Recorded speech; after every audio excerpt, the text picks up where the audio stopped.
Perfecto. Bueno, entonces vamos a ver. A todo esto, esa foto, en el fondo, es mi ciudad, Esperanza, yo soy de Esperanza, Santa Fe, nada, para conocer un poquito más. Bueno, a ver si esto pasa. Bueno, arrancamos entonces con bioestadística. Bueno, ya saben que la estadística es la ciencia que pretende crear, desarrollar y aplicar técnicas que permiten evaluar la incertidumbre de las inferencias inductivas, y que la bioestadística es la rama de la estadística que está aplicada a la ciencia de la vida. De ahí ese prefijo bio. Voy a poner el puntero láser. No voy a hacer mucho hincapié en esto, son definiciones. Variable, saben que es algo que puede ocurrir, pero que no puedo medir hasta que ocurra. Por ejemplo, si el peso es una variable, yo la desconozco hasta que peso efectivamente a la persona. Formalmente, un fenómeno, un acontecimiento, una circunstancia, un suceso de aparición aleatoria. Es decir, variable es algo que varía, justamente es contrario a una propiedad que es constante, ¿tá? Entonces yo solamente para conocer esta variable necesito medirla en un momento dado. Hay diferentes tipos de variables, esto ustedes ya lo saben, según la escala de medición y según la influencia. Según la escala de medición están las cualitativas, que representan cualidades, características, las cuantitativas, que básicamente son números, ¿tá? Y según la influencia, las dependientes y las independientes. Siempre las dependientes dependen de las independientes, por eso son dependientes. Vamos a ver más adelante. Las cualitativas, es decir, que representan características, cualidades, se clasifican en nominales. Nominal viene de nombre, como por ejemplo infarto de miocardio, diabetes. ¿Cuántos casos han tenido infarto de miocardio? ¿Cuántos casos han tenido diabetes? ¿Cuál es la frecuencia de estas variables? O ordinales, que siguen siendo nombres, pero que tienen cierta relación entre ellos de continuidad, como por ejemplo leve, moderado, grave, ¿tá? Y por otro lado tenemos a las cuantitativas, que dijimos que eran números, que se clasifican en continuas, el peso, la altura. ¿Por qué se llaman continuas? Porque yo entre dos variables, cualesquiera, tengo infinitas variables intermedias. ¿Qué quiere decir esto? Que, por ejemplo, si yo tengo, si mi variable es peso, entre 1 y 2 kilogramos, yo tengo 1,2 kilogramos, 1,25 kilogramos, 1,27 kilogramos, 1,258 kilogramos, y así infinitos valores entre esas dos variables. Por eso se llaman continuas, porque nunca se interrumpen. Las discretas son siempre números enteros. No puedo tener un hijo, dos hijos, tres hijos, no puedo tener un hijo y medio. ¿Se entiende? Lo mismo que en el número de glóbulos rojos. Así sean muchísimos, siempre es un número entero. ¿Acá me siguen? ¿Se va comprendiendo? Bueno, sigo. Otro de los conceptos también importantes, estadística, es el de población, que son los datos obtenidos del conjunto de individuos o cosas que representan la característica en estudio, y la muestra, que es la parte de la población que yo decido o que voy a estudiar, ¿tá? Entonces, supongamos que yo quiero determinar el peso de los estudiantes de medicina, ¿tá? De los estudiantes de medicina. Mi población son todos esos estudiantes de medicina los que yo puedo determinar su peso. Ahora, yo no puedo estudiar a todos esos estudiantes porque me es imposible. Entonces, lo que hago es tomar una muestra, una parte, y a ellos les mido el peso, ¿tá? Esa muestra tiene que ser representativa y también tiene que ser obtenida al azar. O sea, cualquiera de todos esos estudiantes a los que le voy a determinar el peso y a los que voy a elegir para hacer mi muestra tienen que ser determinados al azar, ¿tá? Porque si yo elijo subjetivamente a qué estudiantes quiero estudiar, ya perturbo a la muestra y por lo tanto la conclusión estadística va a ser errónea. ¿A qué me refiero con esto? Es decir, si yo elijo a todos aquellos estudiantes, por ejemplo, que hacen actividad física, lógicamente van a estar más delgados. Y eso ya va a predisponer a que mis resultados estadísticos no sean los verdaderos. Yo necesito estudiantes que hagan mucha actividad física y que sean deportistas, otros que salgan nomás a caminar, otros que no hagan nada, otros que vayan al gimnasio. Entonces las posibilidades de obtener un grupo variado en mi muestra es obtenerla al azar, ¿tá? Por eso es importante. Ahora bien, una vez aclarados estos términos que son más bien generales, pasamos a las medidas de posición, tendencias.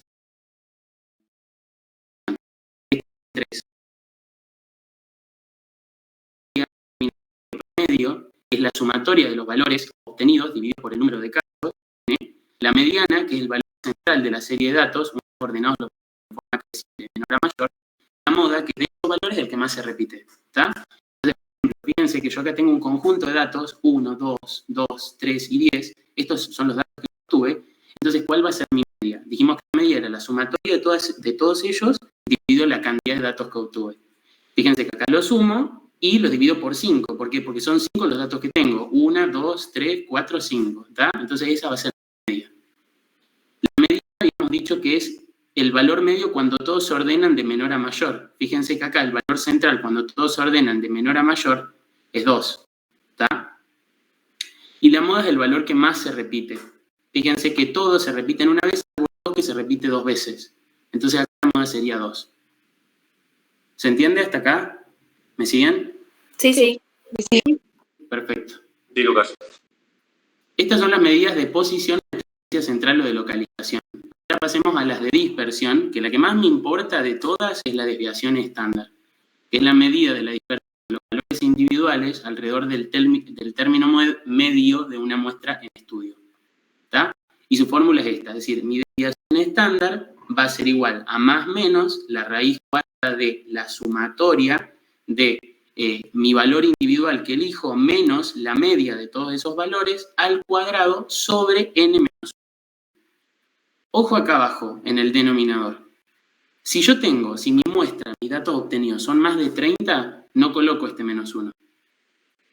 Si mis datos obtenidos son menos de 30, es decir, si los datos que yo obtuve son menos de 30, ahí sí lo coloco. ¿Está? Esto está aclarado acá abajo. Entonces, acá les puse un ejemplo de cómo calcular la desviación estándar, que es todo que se lo tomen. Ustedes entiendan esto, en primer lugar, que ustedes tienen, creo que 1 hora para resolver el parcial y son, no sé, 30 preguntas, 32 preguntas. No les pueden tomar ejercicios largos, chicos, porque no llegan. Entonces, todos estos ejercicios que implican tiempo, así como, por ejemplo, vieron ese de las intensidades, que le dicen, hay 2 parlantes sonando estas 2 intensidades en decibeles, ¿cuál es la sumatoria? Ese ejercicio que es largazo. Bueno, esos ejercicios tan buenos que los hagan para que entiendan bien el tema, pero no se los toman en los parciales porque les llevaría mucho tiempo hacerlos, ¿se entiende? Lo mismo con este de la desviación estándar. Si se los toman, le van a dar valores, muy poquitos valores, como en este caso. Entonces, está bien, esta es la fórmula, perfecto, pero ¿cómo calculo la desviación estándar? ¿Cómo interpreto este signo que es la sumatoria? Bueno, fíjense que acá yo les puse un ejemplo. En primer lugar, yo tengo que calcular la media, que es esto que está acá. ¿Cómo calculamos la media? Sumamos todos los valores obtenidos, acá arriba, y los dividíamos por la cantidad de valores obtenidos, en este caso 5. ¿Está? Yo lo sumo, obtengo 2535, divido 5, 507, perfecto, ahí obtuve mi media. Y ahora calculo la desviación estándar. Bueno, ¿cómo lo hago? Fíjense que es la sumatoria de cada valor individual menos la media al cuadrado.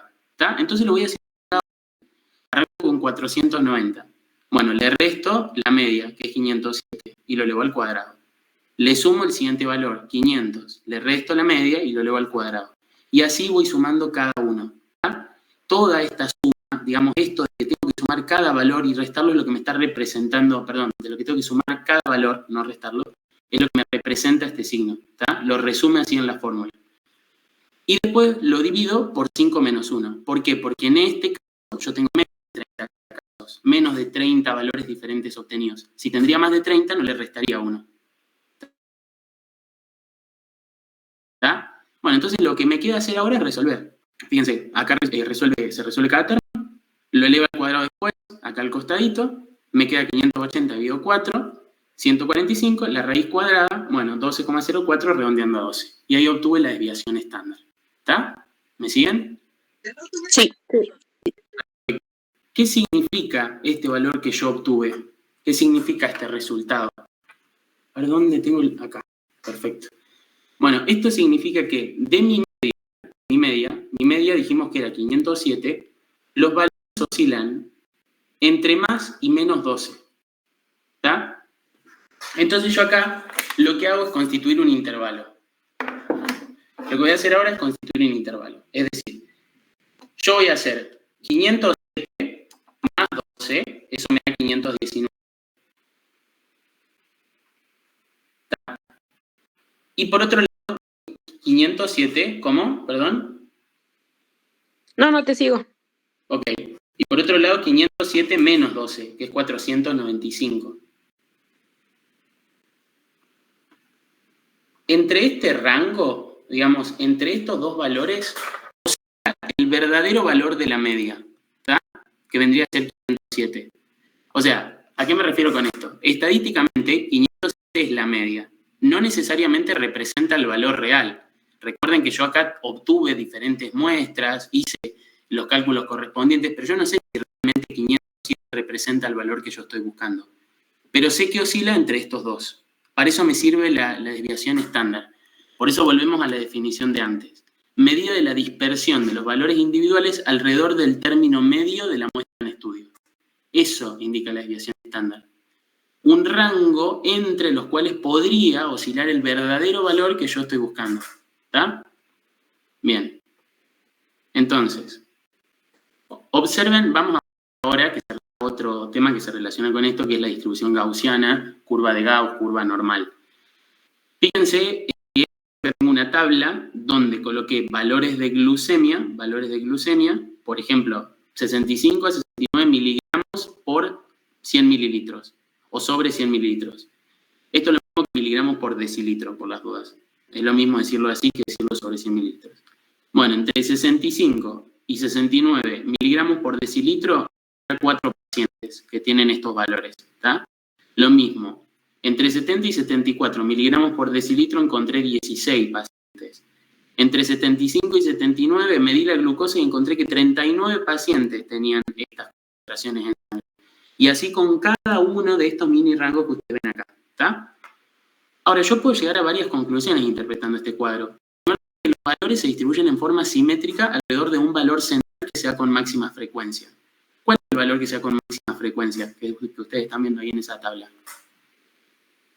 Entre 90 y 94. Perfecto, entre 90 y 94, 85, 89, fíjense que este es el centro y los valores ahí se van alejando o acercando de ese centro, ¿está? El valor central coincide con el promedio o media de los valores observados y que las pequeñas diferencias al valor central son más frecuentes que las grandes diferencias, ¿está? Fíjense que yo no tengo acá en la parte central, digamos, 64, y un valor totalmente diferente en el antecedente y el precedente, ¿está? Es decir, que está arriba y el que está abajo. Son todos valores próximos. Pero, ¿qué quiero decir con esto? Si esto yo lo podría graficar, fíjense que ustedes acá abajo les puse estos rangos que están acá, ¿no? Que es la variable que yo estoy midiendo, que es la concentración de glucosa en sangre, y en el eje Y coloco la frecuencia, ¿está? ¿Cuántos pacientes tienen estos valores de glucosa que ustedes ven acá abajo? Entonces me forma esta especie de gráfica que ustedes ven acá. En primer lugar, como un histograma, y después los puntos medios de las barras superiores. Me forma como esta curva. Esta curva tiene la particularidad de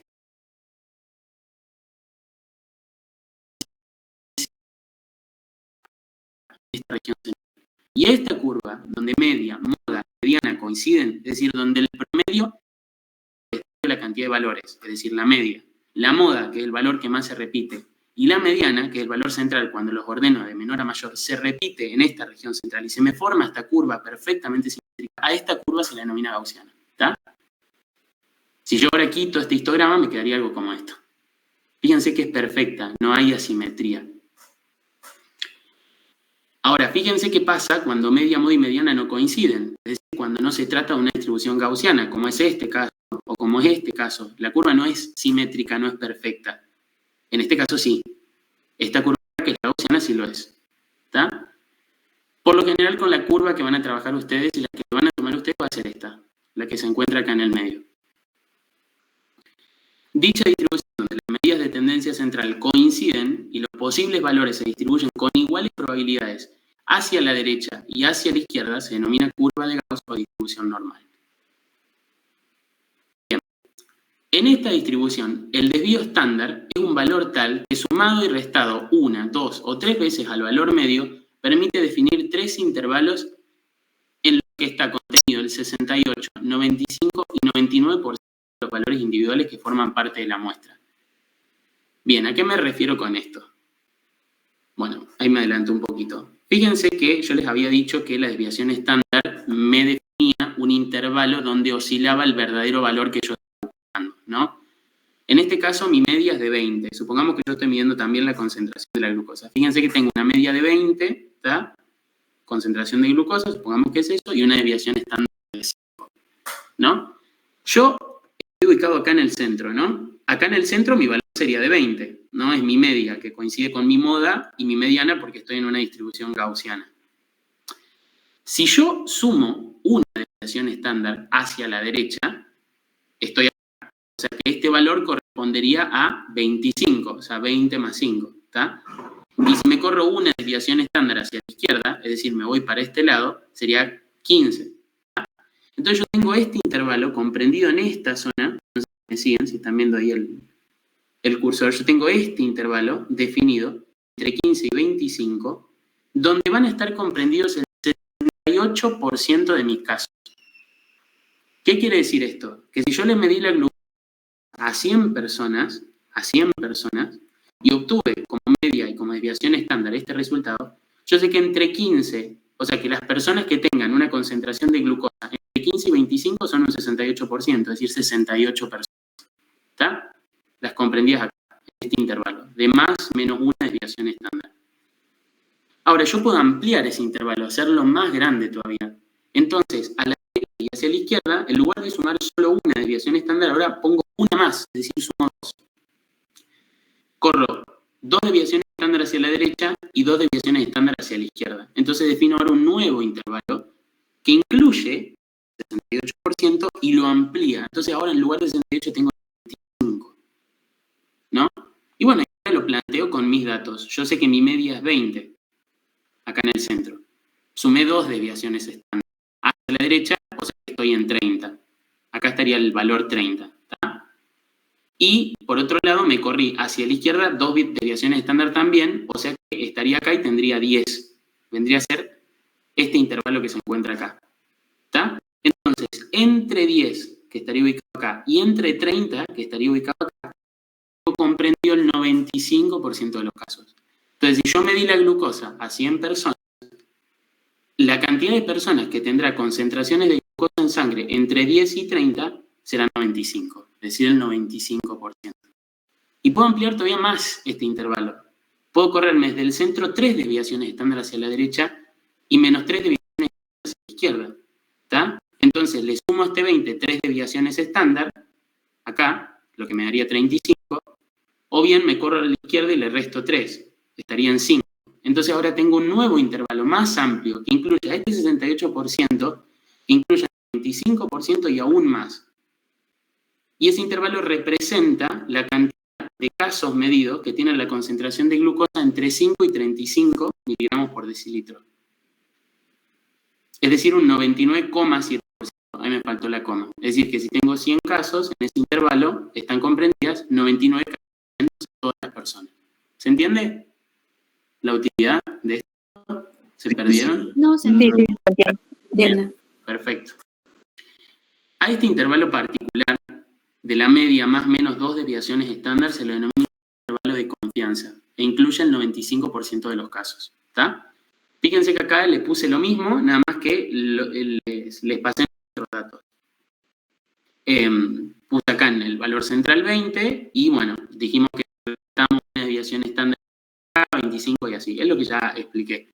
Pero esto lo pueden aplicar con cualquier valor, es decir, si la media fuese 10 y la desviación estándar fuese, no sé, 5, mi valor central acá sería 10, más una desviación estándar 15 y menos una desviación estándar 5. ¿Tá? Lo pueden aplicar con cualquier valor, aplicar esto con cualquier valor de media y de desviación estándar que tengan ustedes, no necesariamente con esto que yo puse acá. Entonces, ¿cuál es la utilidad de esto? ¿Para qué me sirve esto? Todo muy lindo cuando a mí me preguntan, ok, bueno, decime cuántas personas tienen la glucosa, la concentración de glucosa entre 15 y 25. Yo digo, más una desviación estándar, menos una desviación estándar, el 68%. Entonces, la cantidad de casos que yo tengo por el 68% va a ser la cantidad de personas que tienen la glucosa en este intervalo. ¿Tá? Lo mismo con esto de acá, y lo mismo con esto de acá. Nada más que será el 95 y el 99,7%. Pero si a mí me preguntan, ¿y cuántas hay entre 10 y 15? Es decir, en este pequeño intervalo de acá. ¿O cuántas la tienen entre 25 y 30? En este de acá. ¿O cuántas la tienen entre 20 y 30? En este intervalo de acá. Que no son estos intervalos que nosotros acabamos de dar. Y lo único que tienen que hacer es dividir estos en las correspondientes secciones de la curva de Gauss. ¿Está? Entonces, fíjense que si digamos, el más menos una desviación estándar que vimos nosotros, yo acá tengo la media, más una desviación estándar 25 menos una desviación estándar 15. Lo parten por la mitad, a este 68%, la mitad es 34. Entonces, 15 y 20 tendré 34% de los casos, entre 20 y 25 el otro 34%. Ahora, si me piden cuánto hay entre 25 y 30, o entre cuántos casos tengo entre 25 y 30, o entre 15 y 10, bueno, yo este intervalo es 95. Si le resto esto que está acá en el medio, le resto 68. ¿Está? Y a ese resultado, que es la sumatoria de esta sección más esta sección, lo divido por 2. Y me termina dando 13 y 13. Y lo mismo con este de acá, que es 2,15. ¿Bien? Entonces ahora, cuando les den un ejercicio a ustedes, van a saber calcular cuántos casos tienen entre 10 y 15, cuántos tienen entre 15 y 25, cuántos tienen entre 25 y 30, cuántos tienen entre 30 y 35. Para eso me sirve la distribución gaussiana, para eso me sirve la distribución de Gauss, o la curva de Gauss. Entonces vamos a hacer un ejercicio que toman en el parcial. No sé si lo van a hacer ustedes primero, o si lo hacemos directamente todos juntos. Yo quisiera probar a hacerlo. Bueno, dale, si quieren esperamos 2 minutitos y corregimos, ¿está?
Bueno, vamos a resolverlo entonces.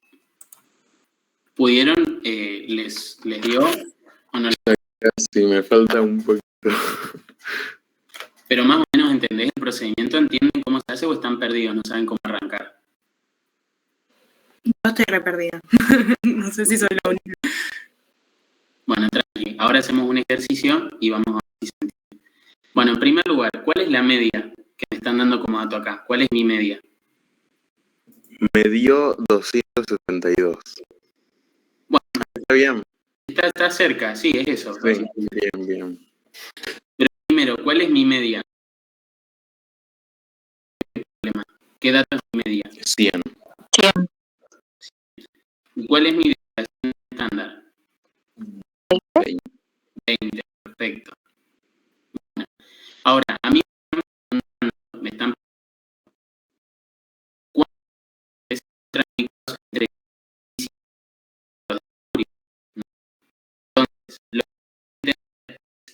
esta medida. ¿A cuántos términos en desviación estándar estoy alejado del centro en la curva de Gauss? ¿No? Serían 2 desviaciones.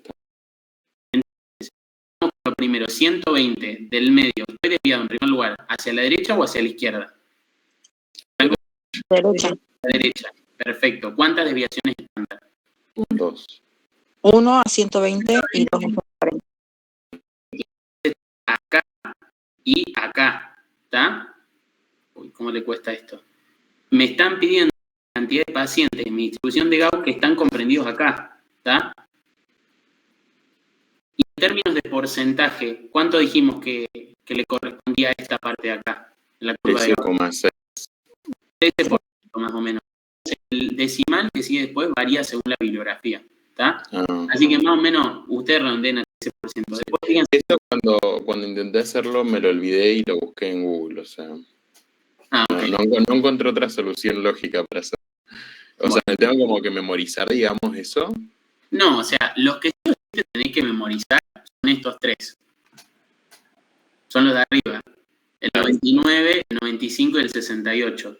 Después, sabés que 62 y 34. Sí. Tenés partido de estos dos centrales. Ahí entiendo. Si te sabés el de 95, bueno, al 95 en primer lugar le restás 68.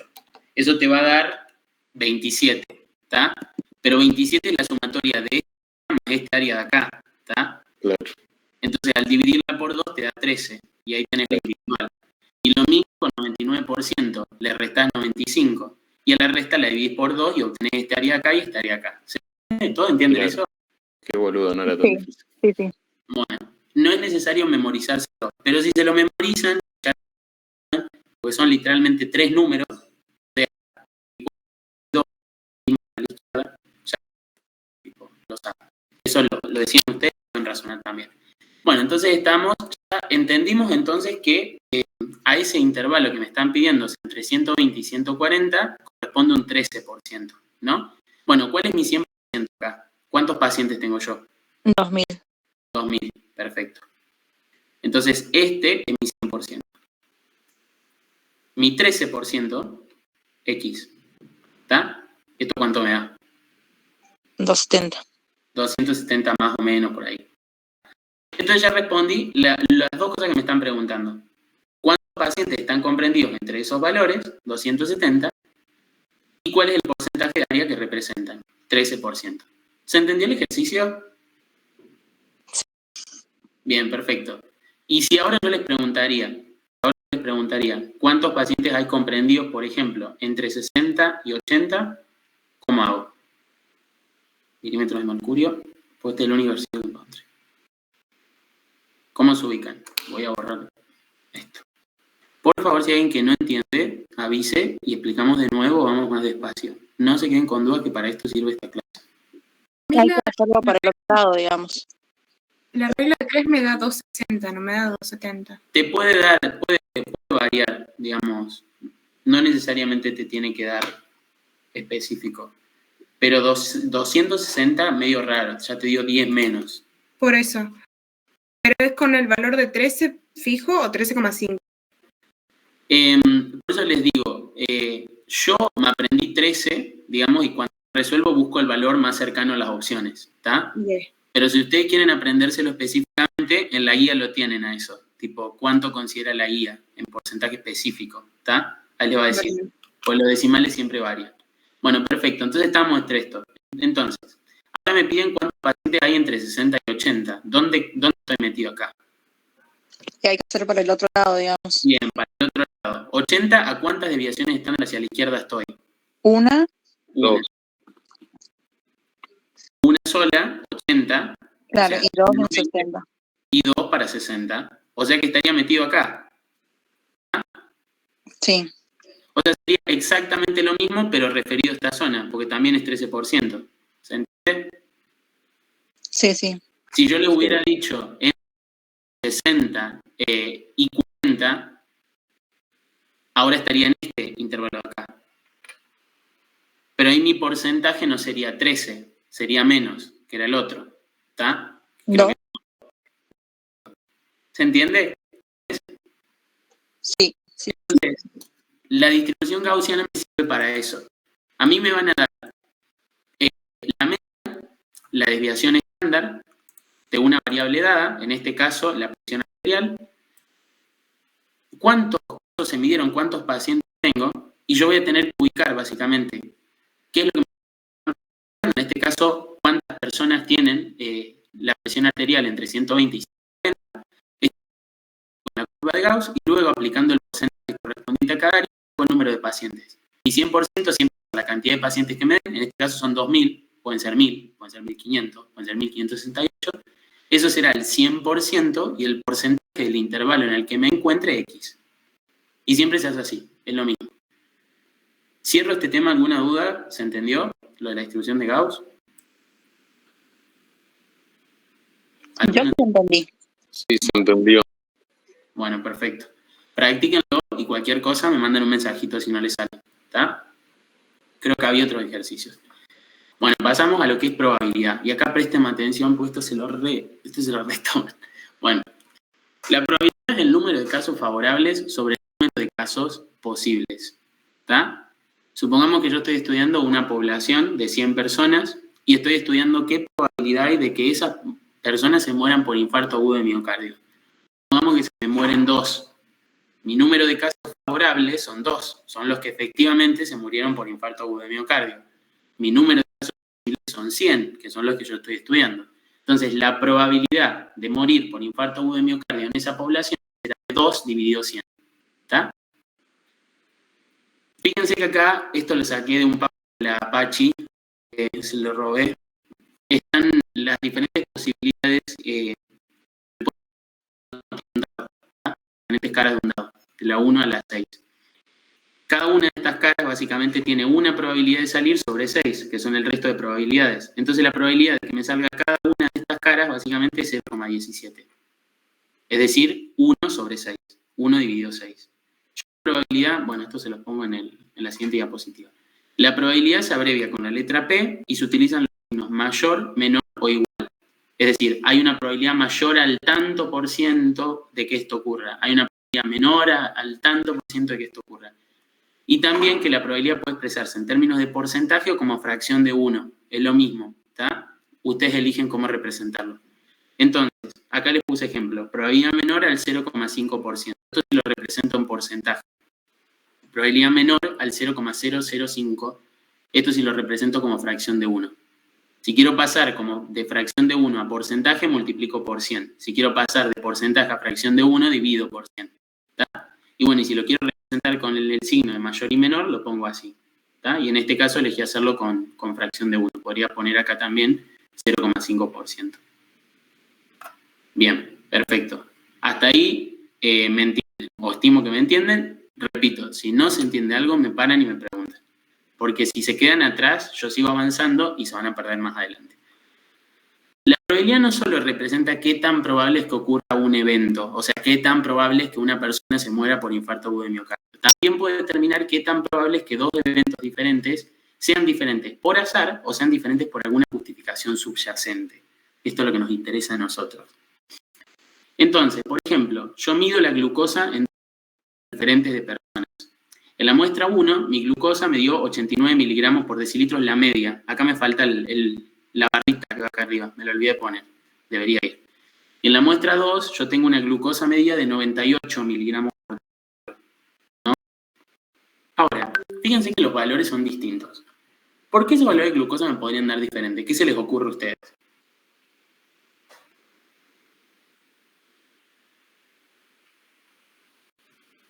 Claro, puede ser al azar porque la persona, no sé, se movió más, o puede ser algo que no es al azar, o una justificación subyacente, como que tenga alguna patología. Bien, perfecto. Si yo quiero decir, por ejemplo, yo estoy probando un fármaco, que es hipoglucemia de tipo insulina, lo que sea, yo puedo decir, bueno, la muestra 1 tiene menos concentración de glucosa en sangre porque fue inyectada con insulina, ¿está? Y la muestra 2 no, y por eso tiene 98. Puede ser de esos errores accidentales que nombra, porque tipo los clasifica como sistemáticos, como accidentales. Claro, parte del azar corresponde también a esos errores, ¿está? Yo en la estadística lo es que justamente los resultados que yo obtengo no sean por azar, sino que sean porque realmente esa justificación subyacente los provocó. ¿Se entiende? Esos errores que les marca el apunte, me parece al final de la unidad estadística, son esos errores que yo no quiero tener. Parte del azar puede deberse a ellos, o parte del azar puede deberse a que la persona hizo ejercicio, o qué sé yo, que ese día le pintó con más, bueno.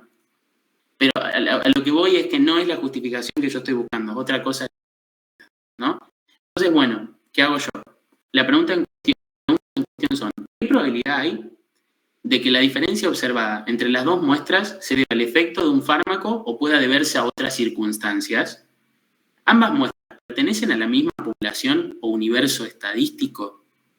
Y esto se lo voy a explicar más adelante. Esto es lo que yo me pregunto y lo que me va a resolver la probabilidad, es decir, obtener la probabilidad. Entonces, mi suposición es que en mi muestra 1 yo tengo una concentración de glucosa de 89 miligramos por decilitro porque estas personas se trataron con un fármaco, que en este caso fue la inyección de insulina. Y en mi muestra 2, mi glucosa en sangre es de 98 miligramos decilitro porque no se trataron con el fármaco y en consecuencia la concentración de glucosa en sangre que tienen es mayor. ¿Está? Entonces, para responder dichas preguntas, es decir, la de la diapositiva anterior, qué probabilidad hay de que la diferencia observada entre las dos muestras sea el efecto del fármaco, bla, bla, y si ambas muestras pertenecen al mismo universo estadístico, yo lo que tengo que calcular es la probabilidad. Y esta probabilidad la calculo a partir o a través de un test estadístico. Para llegar a calcular la probabilidad es un chorrazo, es un quilombo que ustedes lo tienen ahí en el apunte. En primer lugar tienen que sacar el error estándar de la media y cómo se distribuyen y cómo se comparan estas dos muestras y después ir a la tabla de test de Stewart y qué sé yo. No les van a tomar eso. Está en el apunte porque claramente está para que lo sepan, para que lo estudien, pero no se los van a tomar en el parcial, por lo menos a mí no me lo tomaron, por lo menos a mí, porque llevaría muchísimo tiempo. A ustedes lo que le van a dar resuelto es el valor de la probabilidad obtenida y ustedes van a interpretar ese valor de probabilidad. ¿Está? Por eso yo también en esta clase me remití a lo que se toma, no a toda la unidad de bioestadística, que en realidad lo que se toma de bioestadística es muy poco. Entonces, si la probabilidad de que las diferencias se den al azar es mayor al 5%, o sea, P mayor al 0,05, si lo presentamos como fracción de 1, decimos que la diferencia no es significativa. Es decir, que ambas muestras pertenecen al mismo universo estadístico de población. Si la probabilidad es menor al 5% o P menor a 0,05 en fracción de 1, decimos que las diferencias son significativas. Es decir, que ambas muestras no pertenecen al mismo universo estadístico o población. ¿Está? Entonces, lo que yo busco como resultado es que mi P me dé menor al 0,05. Si mi P me da menor al 0,05, eso significa que las diferencias se deben al tratamiento con el fármaco y no a otra circunstancia. Ahora andamos más en esto. ¿Pero qué significa que P sea mayor o menor a 0,05? ¿Y por qué 0,05? No, ¿por qué no 0,10? Bueno, si yo tengo una P mayor a 0,05, probabilidad mayor al 5%, indica que la probabilidad de que los resultados obtenidos se hayan obtenido por azar es mayor al 5%, ¿está? O bien que ambas muestras pertenezcan al mismo universo estadístico o población. Eso significa que los resultados no son significativos. Es decir, que si yo, al comparar estas dos muestras y aplicar un test estadístico, mi probabilidad me da mayor al 0,05, puede significar dos cosas. Que los resultados que se obtenieron, que están acá, digamos, a los que llegué, se hayan dado por azar, es decir, no por el tratamiento del fármaco, o que estas dos muestras pertenezcan a la misma población o universo estadístico. Es decir, que a ninguno se lo haya tratado con el fármaco. Que sean los dos partes de la misma población, que no sean muestras de diferentes poblaciones. Porque acá yo tengo dos poblaciones. Una la que traté con el fármaco, o lo que se supone debería tener dos poblaciones. Una la que traté con el fármaco y otra la que no traté con el fármaco. Si los resultados, básicamente, si la P me da mayor al 0,05, no corresponden a probabilidades diferentes, a poblaciones diferentes. O también puede ocurrir que da igual usar o no el fármaco, porque los resultados obtenidos en concentración son más o menos iguales. Eso me puede indicar una P mayor al 0,05, ¿está? Ahora, si yo tengo una P menor al 0,05 o probabilidad menor al 5%, esto indica que la probabilidad de que los resultados obtenidos se hayan se hayan obtenido por azar o de que pertenezcan al mismo universo estadístico o población es menor al 5%. Entonces, esto significa que los resultados sí son significativos. Esto es lo que yo busco, que mi P sea menor a 0,05. Porque, ¿qué me está indicando esto? Que la diferencia obtenida entre estos dos valores es debida al fármaco y no a otra cosa. ¿Está? Mis resultados sí son significativos. ¿Se entiende esto? ¿Se comprendió? Sí. O sea que, por ejemplo, con eso, con el valor de P que te dé menos a 0,05, vos podés descartar, por ejemplo, que sea un error accidental en tu trabajo. Si tenés una P menor al 0,05, eso te está diciendo que la probabilidad de que los resultados que vos obtuviste se hayan debido al azar es menor al 5%. ¿Ah? Entonces, estos errores que vos me decís comprenden al azar.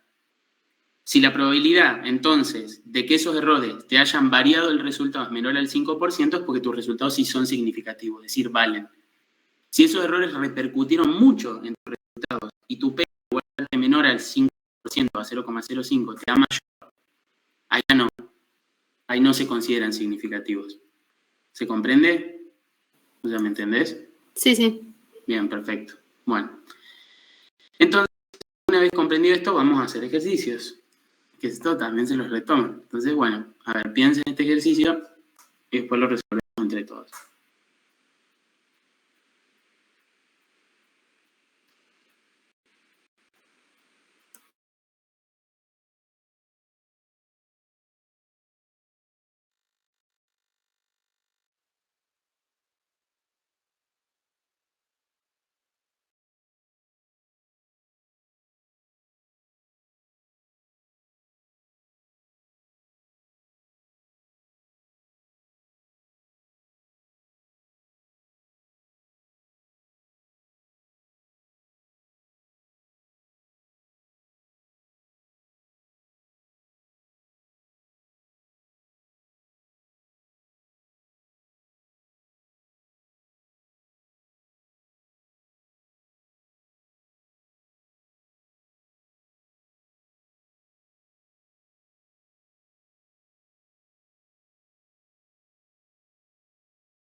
Si alguno ya responde, lo resolvemos. Para presentar. Bueno, ahí ya les aparece la respuesta. Configuración de la visualización.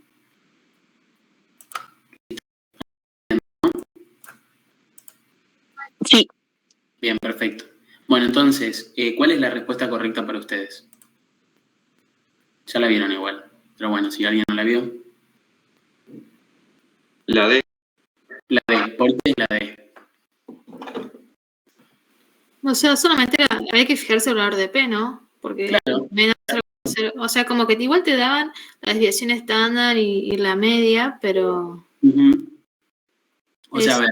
el P, En primer lugar, fíjate que los A, digamos el grupo A, fue tratado con el fármaco y el grupo B. En primer lugar, te fijas que la concentración de glucosa es menor, ¿no? Debería tener sentido, debería ser así, en primer lugar. Y después sí ya ves P. ¿Qué habíamos dicho? Que si P era menor al 0,05, los resultados eran significativos y por ende, esta disminución de la glucosa en sangre se debe al fármaco y no a otra cosa. ¿Está? En este caso sí, es menor. Por lo tanto, el fármaco generó una disminución de la glucosa en sangre. ¿Por qué no son las otras opciones? Debería usarse un test para variables cualitativas. Bueno, esta está para confundir la realidad. Los datos son insuficientes. Nunca esta es una respuesta, por lo general, nunca esta es una respuesta válida en un ejercicio multiple choice. Eso ténganlo en cuenta porque son muy de ponerlas. La eficacia del fármaco en pacientes diabéticos no puede confirmarse. Sí, alguna conclusión podemos sacar porque la P no la están dando. No existe diferencia estadística significativa significativas entre las medias de las muestras. Bueno, tampoco, porque mi P me está diciendo lo contrario, entonces sería la D. ¿Se entiende por qué es la D? ¿Alguien no entiende por qué es la D? ¿Se comprende? Sí, sí entendí, pero tengo una duda. Sí. Se supone que el fármaco, digamos, está actuando en los pacientes del grupo A Ujú. y se ve, digamos, ahí porque es menos, digamos. Pero ¿qué pasa si nos dan al revés, por ejemplo, que B sea A y que A sea B? ¿Igual nos basamos en la P? Claro, igual te basás en la P. Sí, sí, sería lo mismo. O sea, ponele, si te Ahí digo va. que el grupo B fue el tratado y el grupo A, bueno, en todo caso, si el ejercicio tendría la misma redacción, ¿no? Pero mi grupo B sería mi grupo A y viceversa. El fármaco, lo que yo puedo confirmar es que este fármaco, en lugar de ser hipoglucemiante, es hiperglucemiante. Es decir, aumenta la glucosa en vez de disminuir. ¿Está? Y esa es otra conclusión a la que puedo llegar con esta P. ¿Se comprende lo que estoy diciendo? Claro. Sí, sí, pero igual en ese caso, tipo, la P sería mayor o no. Igual, Ah, o sea, la cuestión es que ese fármaco lo provocó. No importa qué provocó, fue el fármaco y no fue el azar. Si te aumentó la glucemia, si te la disminuyó, no importa qué hizo, pero fue el fármaco. No fue un error, no fue, no sé, que la persona se clavó 2 pastillas, que comió grasa y que eso disminuyó la absorción del fármaco. O sea, ¿se entiende eso? Fue el fármaco. claro, sí, sí, claro. Gracias. No, de nada. Vamos a... Bueno, fíjense que este es distinto. Bueno, no es distinto. Prueben a hacerlo.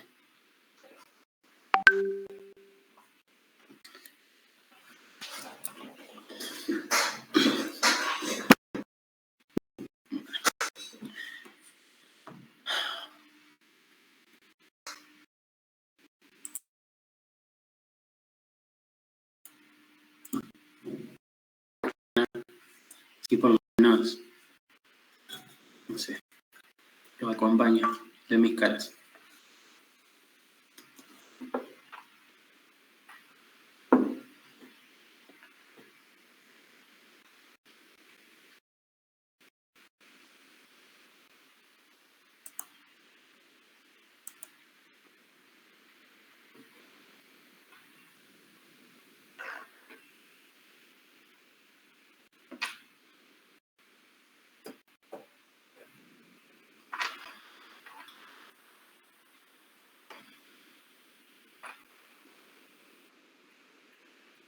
Bien, ahí ya están respondiendo.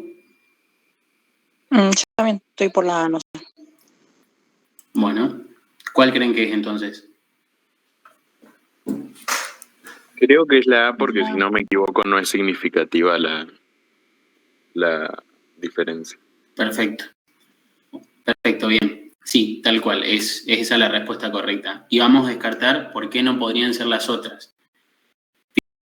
La dice, los alumnos de la UNC tienen conocimiento académico. No, yo no puedo hacer una conclusión porque mi P me está diciendo justamente que los resultados obtenidos se ven mayoritariamente al azar.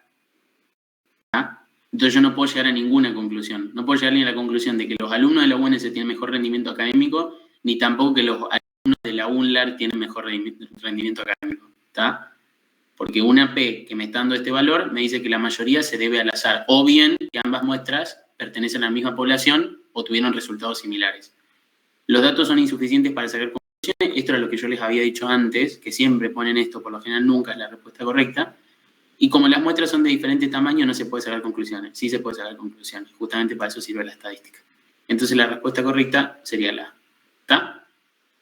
¿Se entendió este ejercicio? Sí. Sí, Bien. sí. Yo tengo una duda. Sí. ¿Qué pasa si la P es igual al 5%? Si la P es igual al 0,5%, bueno, eso significa que... 5% o 0,05. Y bueno, ahí estás más o menos en un límite, digamos. Se debería repetir el test estadístico nuevamente para poder obtener otra vez una nueva P. Entonces ahí tampoco podés sacar conclusiones. Deberías reiterar otra vez lo que hiciste. ¿Entendés? O sea que no es significativo. Claro, o sea, se debería repetir el test, pero no te van a poner ese caso, digamos. Yo justo también hoy me lo preguntaba. ¿Qué pasa si la P igual a 0,5? Y no, qué sé yo, estáis en el límite. ¿Qué haces? No podés ni sacar conclusiones ni asegurar nada. Entonces sí, se repetiría el test. Deberían repetir el test. ¿Está? Bien, gracias. No, de nada. Bueno, hagamos esta ahora. Fíjense que hay un montonazo de esta de probabilidad. Esta P, no sé, con saber eso ya se responden como 20 preguntas.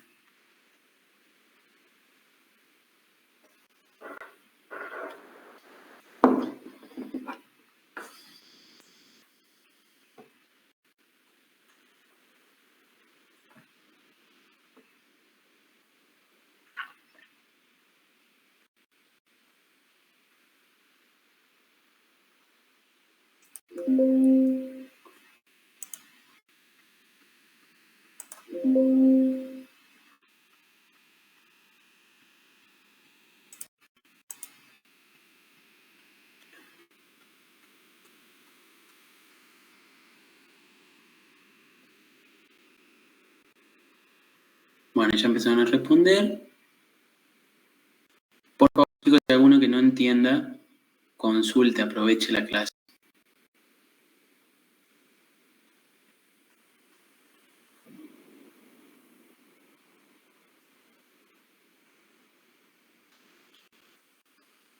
Bueno, lo resolvemos. Esperen, ahí está la respuesta correcta. Entonces me cancela. Bien, perfecto. Ahí está. Bueno, entonces la respuesta correcta es la... esta de acá. Que la P es menor al 0,05, por lo tanto las diferentes técnicas... Bueno, ¿por qué es esa respuesta? ¿Alguien me lo puede justificar?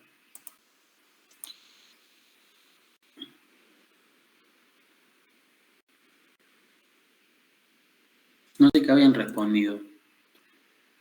La B. Bien, perfecto, sí es esa la correcta. Bueno, acá me están diciendo que en un hospital se investiga la sobrevida de dos grupos de pacientes que someten a diferentes técnicas operatorias para saber cuál es la más efectiva de dichas técnicas para mejorar la sobrevida de los mismos. En base a los conceptos desarrollados, la bioestadística marque las correctas. Bueno, la P me dice, la P menor al 0,05 y la P es menor al 0,05, por lo tanto las diferencias técnicas producen diferencias significativas en la sobrevida. Es prácticamente la aplicación del concepto de P que vimos, tipo, está diciendo eso, la definición, ¿no? Si mi P es menor al 0,05%, al 0,05, perdón, o al 0,5%, eso quiere decir que una de esas dos técnicas realmente tiene mejores resultados que no hacerla, porque las probabilidades de que los resultados obtenidos se deban al azar es menor al 5%, ¿está? Entonces es significativo. Acá dice, la P mayor al 0,05 implica la existencia de diferencias significativas entre los grupos. No, menor, es decir, lo contrario, la B. ¿Ah? La D dice, la P mayor al 0,05 implica que las medias muestrales de los grupos estudiados son diferentes. No, no tiene nada que ver. Si el término medio, el modo y la mediana no coinciden, es una muestra homogénea. Tampoco, te lo pone para confundir, para que las sean representativas no deben ser tomadas al azar. Todo lo contrario, dijimos que sí. El hecho de no tomarlas al azar nos daba resultados erróneos. ¿Se comprende? ¿Se comprende esta actividad? Sí, yo entendí. Bien, perfecto. Bueno, entonces podemos seguir. Vamos con esta. Esta creo que ya es la última y pasamos al siguiente tema. Hago mucho hincapié pues se lo retoman. ¿Ven bien la consigna? Sí. Bien, perfecto.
Bueno, ¿tienen las respuestas? ¿Les ocurre algo?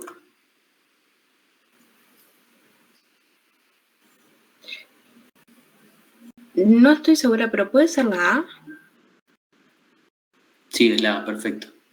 ¿Te animás a decir por qué? ¿O por qué crees que es la A? Si no lo digo yo, no hay drama. Lo hice por descarte, más que nada. Perfecto. Porque, Sí, está perfecto que lo hagas por descarte también.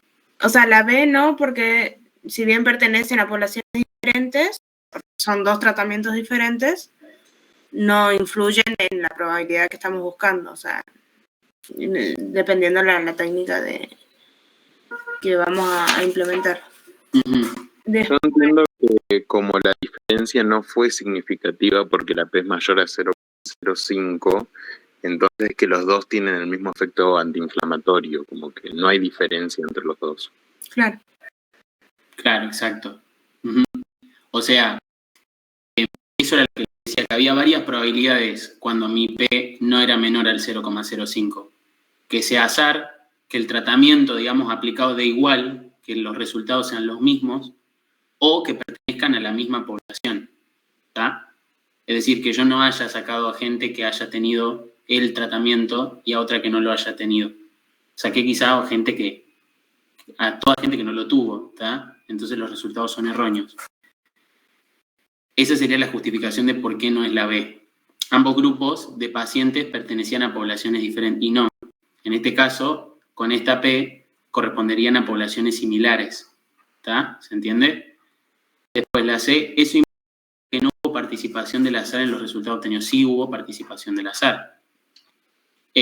No se pudieron comparar los tratamientos porque el número de pacientes en cada grupo fue diferente. Esto sabemos que no.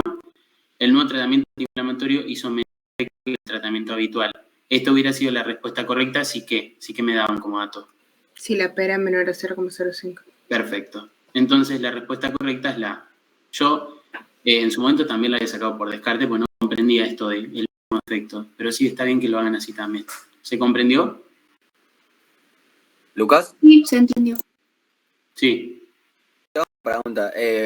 ¿Podríamos hacer un breve repasito sobre eso de lo de las P antes de pasar a otro tema? Sí, o sea que repita lo mismo, decís, que vuelvas a diapo. Y eso lo de los valores y eso más que nada. Bien, perfecto. Si quieren, sáquenle. Bueno, yo también les puedo pasar el PowerPoint, no tengo drama. Pero si quieren, sáquenle captura. Uy, me fui. Me pasé. Así les queda en el resumen. Vendría a ser esto de acá.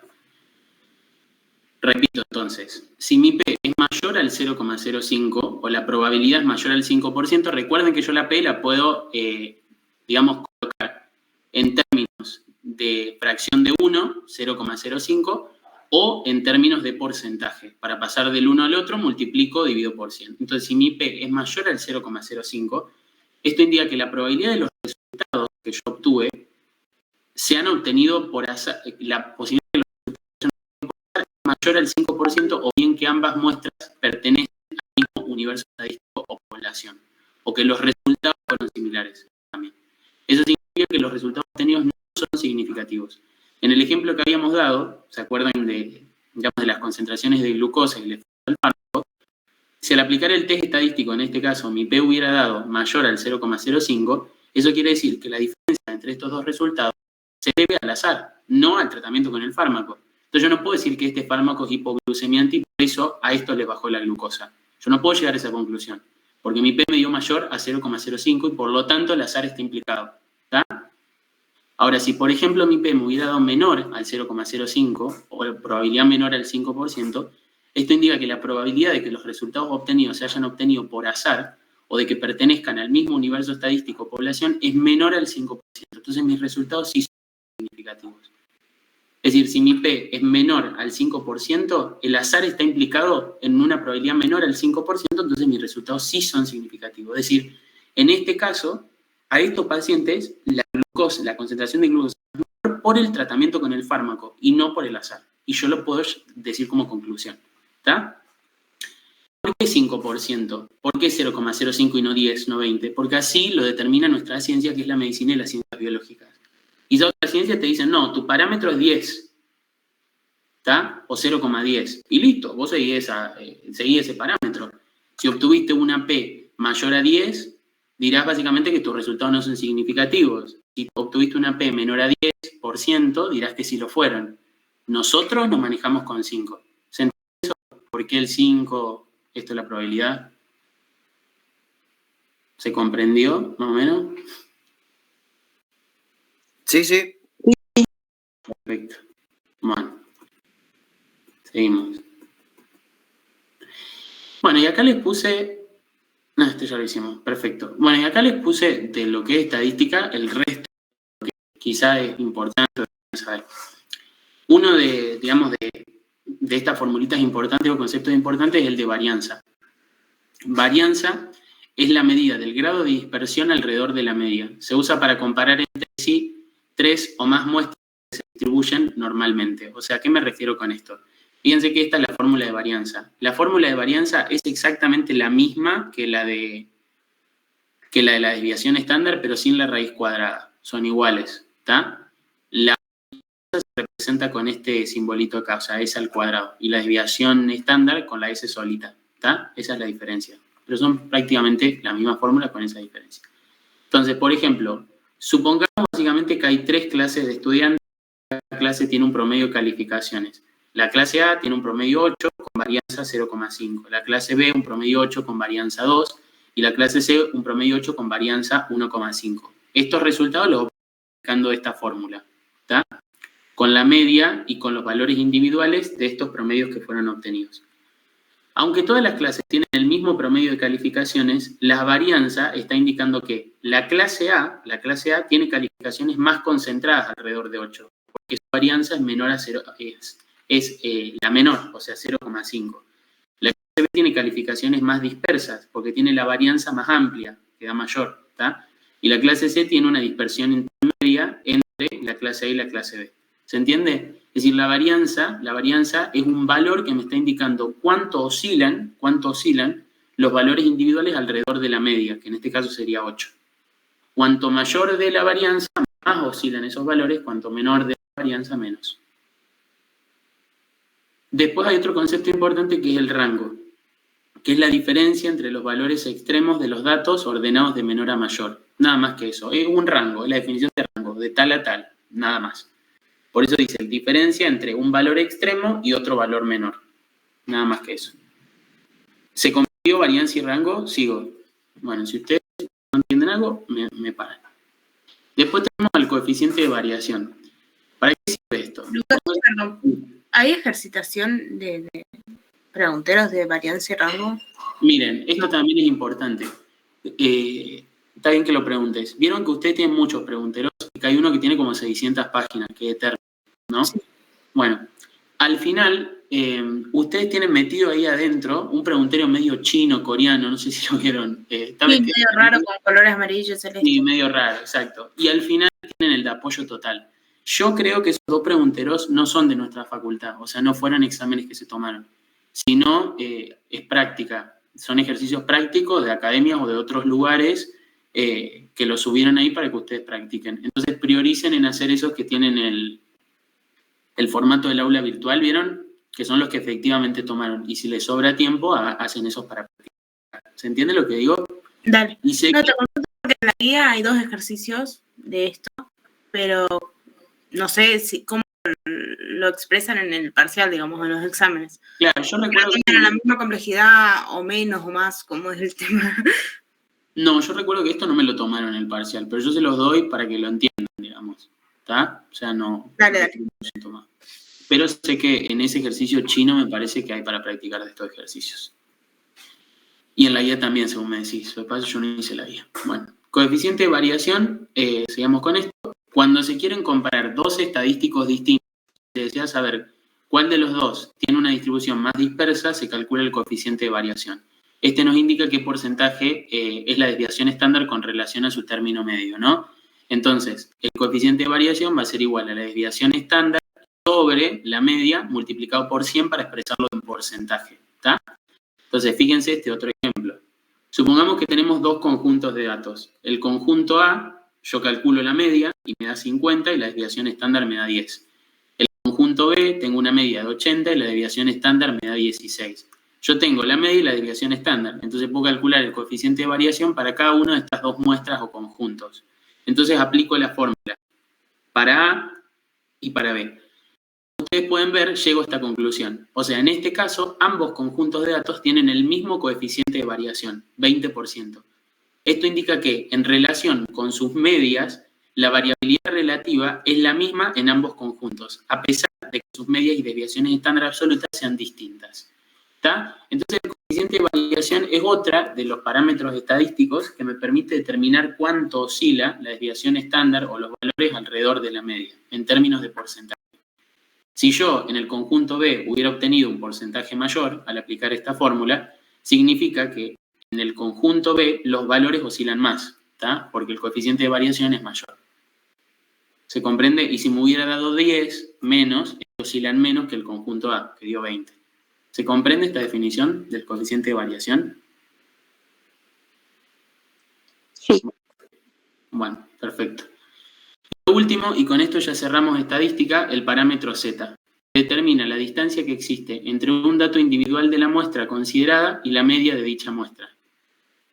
Y otro ejemplo más. Supongamos que tenemos una muestra de calificaciones de estudiantes en el examen. La media de las calificaciones, es decir, el término medio es 75, la desviación estándar es de 10 y la calificación de interés es 85.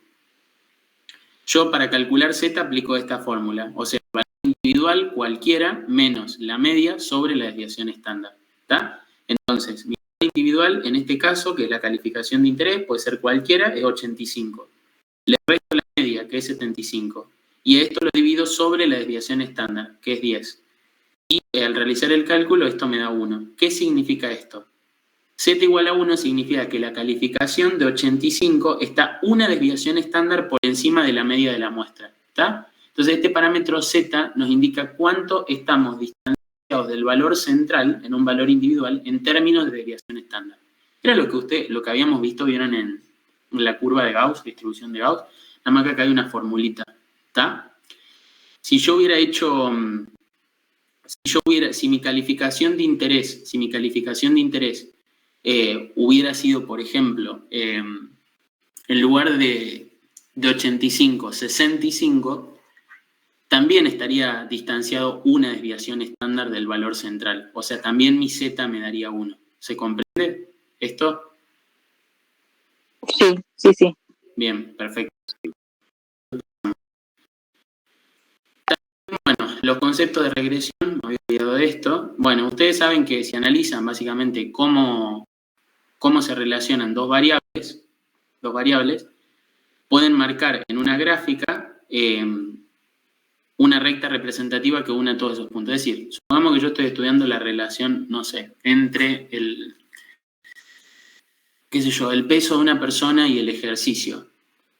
Y cada peso, y supongamos que represento en un eje el peso y en otro eje la cantidad de ejercicio que esa persona hace.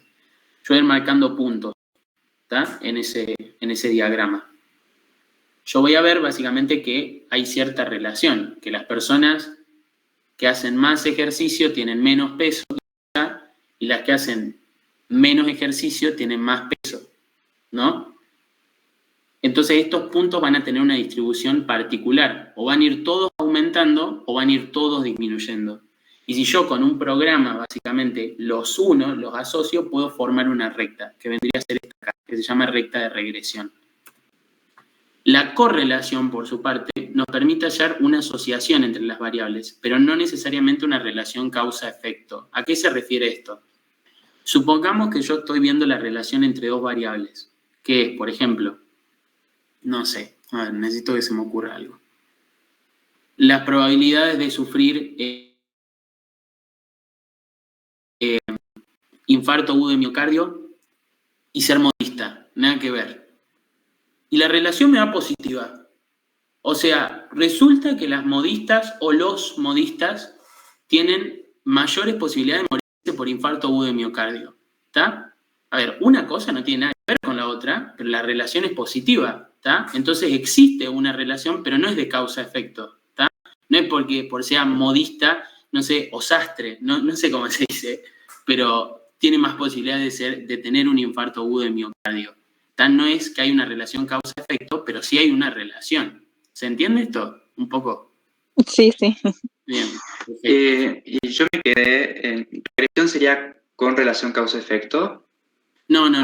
Regresión es que vos representás en una gráfica, por ejemplo, ¿viste? O sea, representar en una gráfica, quiero encontrar un ejemplo, o sea, es leer lo que está acá. Es importante en estadística conocer si hay asociación entre dos variables y el grado de esa asociación. Cada objeto estudiado está representado por un punto. Cada punto es un paciente con su determinado valor de X e Y. Al conjunto de los puntos se lo denomina diagrama de dispersión, que es lo que ustedes están viendo acá. Una vez obtenido el diagrama, se calcula con un programa estadístico una recta representativa de todos los puntos del diagrama de dispersión que se denomina recta de regresión. Eso te permite la regresión, como asociar esos valores, ¿está? Y construir esa recta.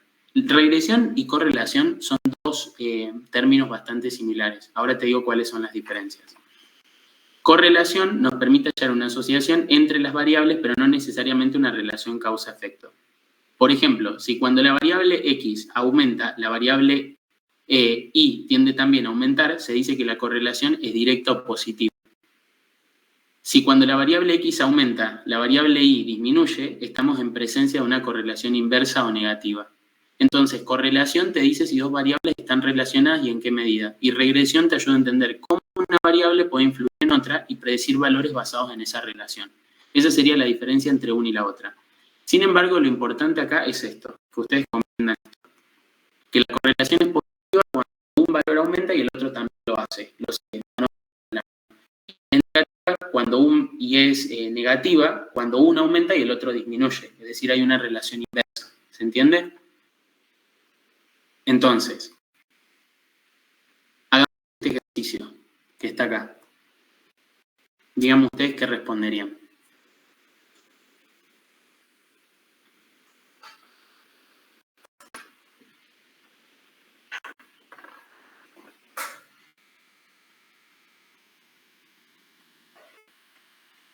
O sea, tienen que unir esto con esto que ven acá abajo.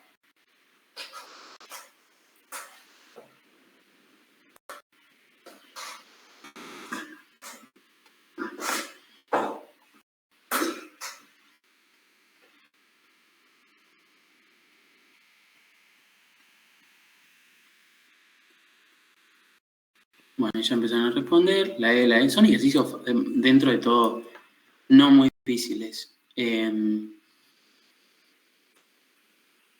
Bien. Bueno, sí. No sé si me respondieron en el chat, pero sí, esa es la respuesta. La E. ¿Por qué? Fíjense. 1 en la opción E une a con 1, ¿está? A 1. Asociación lineal directa. Y sí, fíjense que si yo hago relaciones entre ambas variables, yo acá tendría el eje Y y acá tendría el eje X de la forma más horrible. Fíjense que yo tengo acá un valor de X que se le corresponde a un valor de Y, ¿está? Cuando yo avanzo en los valores de X, los valores de Y también van aumentando. Fíjense que acá pasó lo mismo. No es, digamos, totalmente específico. Fíjense que los puntos se dispersan en parte. Pero la cuestión es que si yo esto, en un programa, digamos, estadístico, hago una regresión y planteo la recta resultante va a ser esta, ¿está? Entonces la asociación lineal es directa. Acá pasa lo contrario. Fíjense, va para acá. ¿Qué está sucediendo? Que a medida, básicamente, que el valor de X, en este caso, estaría acá, va aumentando, el de Y hace lo contrario, va disminuyendo, ¿está? Entonces la asociación lineal es inversa. En el C, por su parte, a partir de estos puntos yo no puedo determinar nada, es decir, esos puntos no me están diciendo nada. Por lo tanto, no existe una asociación.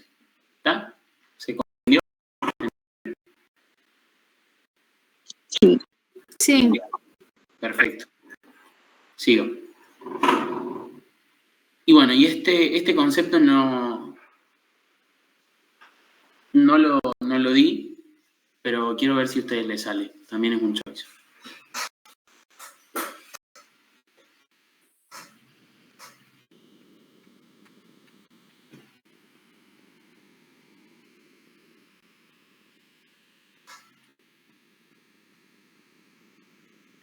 Inferencia. Todos están de acuerdo?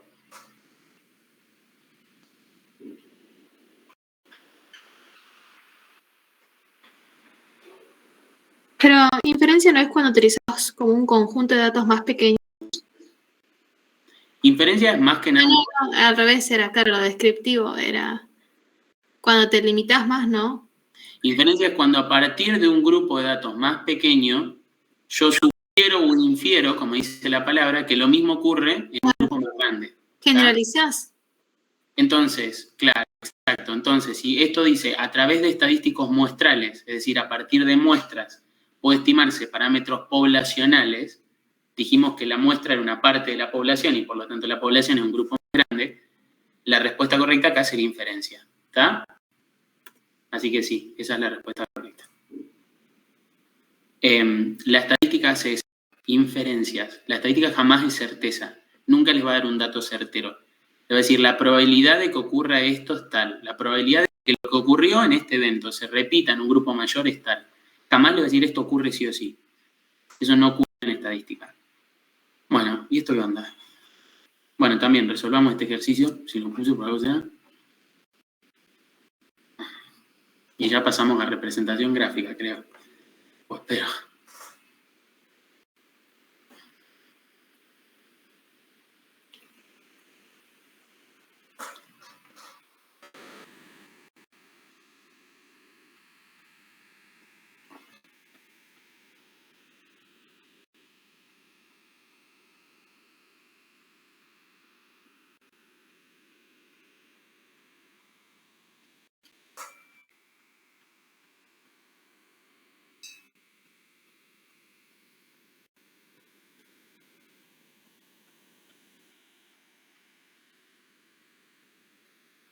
Bien, ahí ya van respondiendo.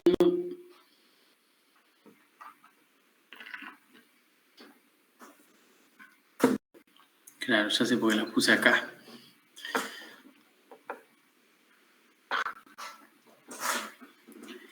Bueno, ahí respondieron las C. ¿Están de acuerdo? ¿Puede ser que sea esa porque no nos da el valor de P? Exacto. O sea, fíjense que acá le está dando medias y desviaciones estándar. Ustedes no pueden sacar ningún tipo de conclusión en base a estos datos aislados. Necesitan aplicar un test estadístico. En este caso no tienen el resultado de la P, no tienen ninguna comparación, ni siquiera vieron que habíamos analizado también otros parámetros que se podían utilizar, como la varianza, el coeficiente de variación, que muestra que uno se dispersa más que los otros. Comparando, acá no tengo nada, solamente tengo datos aislados y por lo tanto la respuesta correcta sería la C. Es decir, que hay que aplicar un test estadístico, obtener la probabilidad y recién ahí sacar las conclusiones. Y no sé por qué no me deja. Ahí está. ¿Está? Bueno. Y ahora sí vamos a representación gráfica. Este tema de representación gráfica es como medio, qué sé yo, no sé qué decirle. Lo que más se evalúa de representación gráfica es, a usted le van a dar una variable y le van a decir, ¿cómo represento esto? ¿Qué tipo de representación gráfica utilizo? Eso es lo que se toma de este tema. Y algunos conceptos teóricos. Nada más. Entonces, no sé si detenerme. Esto lo tienen en el apunte. Una representación gráfica es toda manera de visualizar datos que en forma rápida dan una impresión clara del conjunto del material presentado. Es decir, lo que yo busco con una representación gráfica es lograr un impacto visual. Que lo que yo estoy viendo me diga algo. ¿Está? La elección del tipo de representación gráfica depende muchas veces de preferencias personales, sin embargo existen reglas generales que son aceptadas comúnmente como importantes y son estas y ustedes las tienen ahí en el apunte. Bueno, entonces, tenemos a las tablas y a las figuras. Dentro de las figuras están las representaciones gráficas, que es lo que definimos antes, pero también puede haber otras como radiografías, fotografías. Nosotros lo que nos detenemos son en las tablas y en las representaciones gráficas. ¿Qué es una tabla? Tipo lo que tiene el apunte. La columna, estas son las filas, el cuerpo, que es la parte de arriba, la matriz, que quizás es como el concepto nuevo, que refiere a la disposición organizada de los datos en filas y columnas, es como el conjunto de todo, el título, es decir, teórico. Y bueno, después tenemos los diferentes tipos de representaciones gráficas que se clasifican en areales, se representan en forma de áreas o no areales, que son los diagramas cartesianos, ortogonales, lineales, semilogarítmicos y logarítmicos, Y los diagramas ariales, barra, sectorial, histograma, polígono de frecuencia. Los diagramas cartesianos ortogonales, acá puse en línea, pero esto respondería a todos ellos. Sí, ¿cuál es la consulta? Mateo, levantaste la mano. O Julián. Ah, abandonaste la reunión. Bueno. Ok. Cualquier diagrama cartesiano. Bueno, ahí se unió de nuevo. Cualquier cosa, Julián o Mateo me preguntas. Bueno, perfecto. Está formado por dos ejes perpendiculares entre sí, un eje horizontal, que es el de X o las abscisas, y un vertical, que es el de Y o las ordenadas. Lo importante para graficar en estos diagramas es saber qué variables representamos en cada uno de los ejes. Recordemos que la variable independiente se representa en el eje de las abscisas y la variable dependiente en el de las ordenadas. Se utiliza solamente para variables cuantitativas, ¿está? Cuantitativas, no para variables cualitativas. Entonces eso ya le está diciendo algo que vamos a explicar cuando hagamos los ejercicios. La variable independiente es la que se utiliza para predecir o explicar algo. La variable dependiente es la que se mide o se observa como resultado de los cambios de la variable independiente. Es decir, si yo tengo dos variables, espacio y tiempo, tiempo es mi variable independiente y espacio es mi variable dependiente. Si yo recorrí un espacio, tuvo que haber pasado algo de tiempo. Mientras que si pasó tiempo, no necesariamente recorrí algo de espacio, me puede quedar quieto, ¿está? Ese sería como el ejemplo que siempre aplico. Bueno, y después tenemos a los ariales, el de barras, que se utiliza cuando las variables no son numerosas. El área total es de 360 grados y la frecuencia de presentación se representa por sectores del círculo, es decir, todo esto lo tiene. El histograma, que se utiliza cuando los grupos son numerosos, que consiste en hacer una asociación de barras pegadas unas a las otras, donde las bases apoyan el eje de las abscisas, bueno, etc. Y bueno, y el polígono de frecuencias, que es como, para mí, el más interesante, porque es como la traducción de un histograma, ¿está? En primer lugar, yo hago un histograma que represento barras que serán tan altas como la frecuencia de los casos que tengan el eje X, de los valores que tengan el eje X, y para obtener este polígono de frecuencias, lo que yo hago es unir el punto medio de las barras superiores, ¿está? Y formo esta especie de curva extraña. Fíjense que hay un histograma y un polígono de frecuencias en una misma representación gráfica. Acá solamente hay un polígono de frecuencias. ¿Cuál es la particularidad del polígono de frecuencias? Que mediante el polígono de frecuencias se pueden representar simultáneamente dos distribuciones de frecuencias, haciendo posible la comparación gráfica de las mismas, ¿está? Fíjense que acá, por ejemplo, en esta representación gráfica, yo tengo en el eje X rangos de edades y en el eje Y las frecuencias correspondientes a esas edades. En este gráfico, básicamente, ¿cuál es el rango de edades que con mayor frecuencia se presenta? O quiero ver si por lo menos... Entre los 20 y los 30. Entre los 20 y los 30, perfecto. Yo puedo hacer exactamente lo mismo, o sea, esta misma representación gráfica. Supongamos que este conjunto de datos lo saqué de una población de gente de Argentina. Supongamos que ahora lo hago lo mismo, pero con una población de gente, pero de Colombia. Yo construyo el mismo histograma y luego el polígono de frecuencias cuando uno los puntos superiores de estas barras. Si yo lo superpongo en un mismo gráfico, puedo obtener algo como esto, ¿está? Y esto es lo que me permite el polígono de frecuencias, la comparación. Entonces yo, por ejemplo, estoy analizando acá el valor de una determinada variable, veo cómo varía ese valor en una muestra y en la otra, ¿está? Para eso me sirve el polígono de frecuencias. Después también los conceptos de interpolar y extrapolar. Un punto A se obtiene de la asociación de los datos conocidos del fenómeno, eso es interpolar, y un punto B se obtiene a partir de la proyección gráfica del fenómeno representado, eso es extrapolar. Y acá abajo les dejé ejemplos.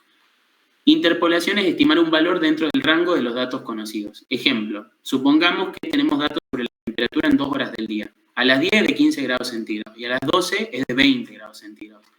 Se quiere estimar la temperatura que hay hasta las 11, que hay a las 11 de la mañana, que sería básicamente una hora entre estas 2 horas y estas 2 temperaturas. Entonces yo por interpolación supongo básicamente que si a las 10 la temperatura es de 15 grados centígrados y si a las 12 es de 20, la temperatura, digamos, a las 11 será de 17,5 grados centígrados, ¿está? Eso sería interpolar, o sea, un punto medio.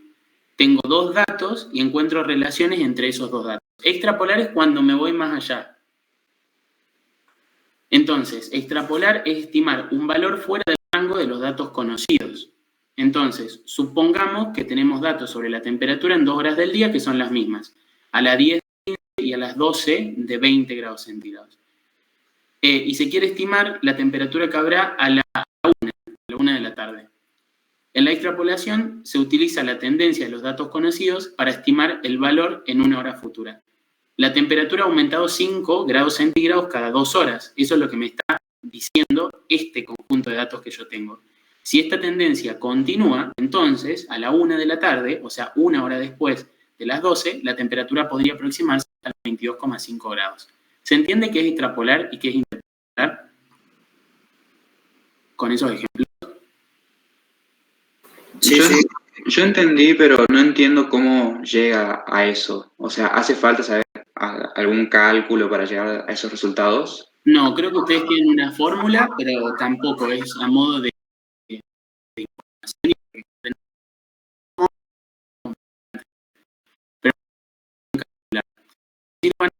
son conceptos y definiciones teóricas, como por ejemplo, ¿qué responderían ahí?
Bien, ahí veo que respondieron.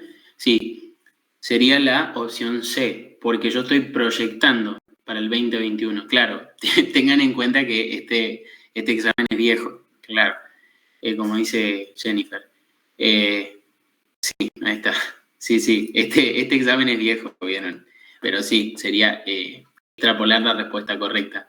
Si la respuesta correcta fuese interpolar, quizá el planteo sería, si usted estima la mortalidad infantil en la provincia de Córdoba entre el año 2018 y 2019, esto se denomina, y ahí la respuesta correcta, ¿qué sería? ¿Cuál sería?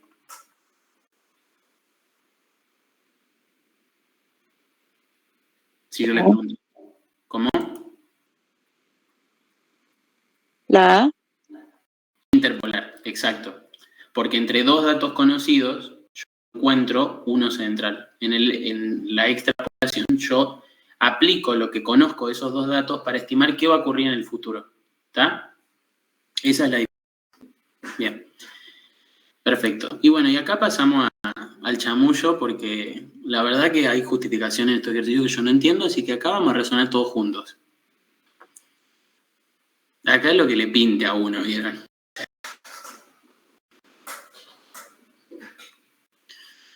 Fíjense.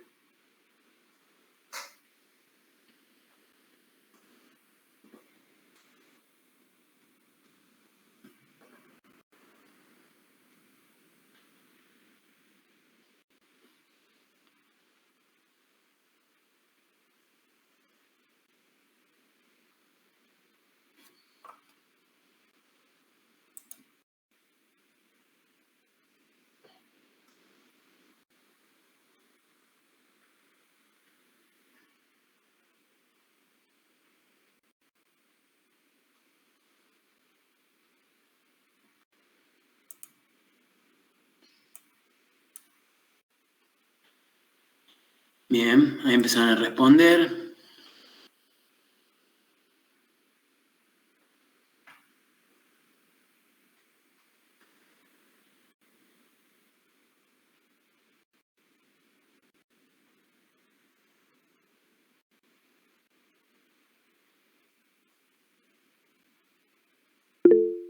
Sí, yo estoy igual que vos. Sí, sí. La E puede ser. Ujú. Podría ser una posibilidad. Bueno, la respuesta correcta es la B, histograma. El problema con estos ejercicios es que son como muy... Vos decís, ¿por qué? Porque tampoco se lo justifica en la guía por qué elegir esa representación y no otra. Podemos hacer deducciones de por qué esa sería la ideal.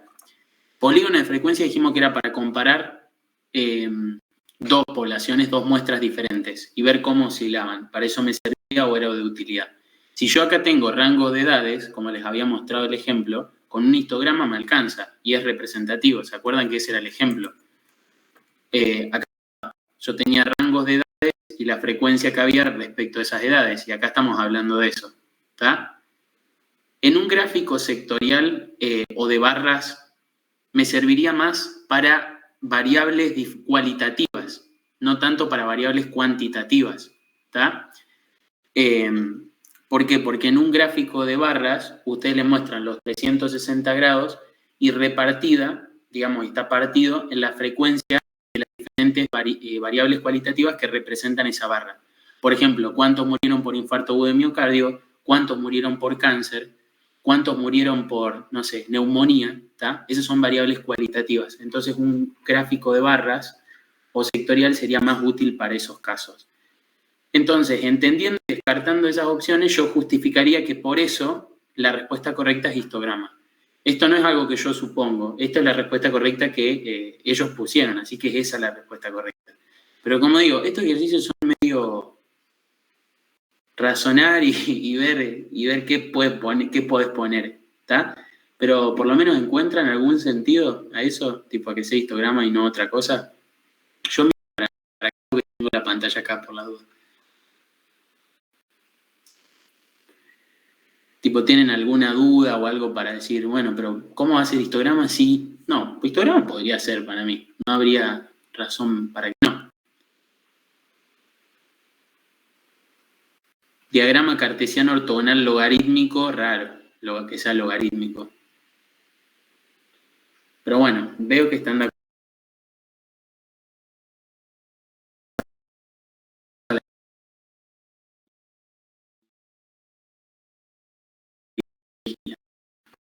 Esta está más fácil igual, ¿eh?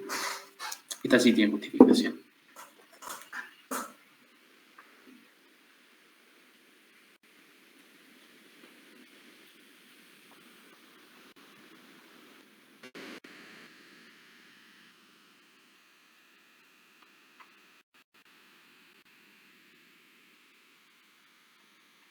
Bueno, sí, bien. Es la D. ¿Por qué es la D? Es lo que recién habíamos mencionado de comparación entre dos frecuencias. Perfecto, perfecto, perfecto. Tal cual. Esa es la justificación. Bueno, claro, yo acá ya le di la respuesta hace un ratito. Si me prestaron atención.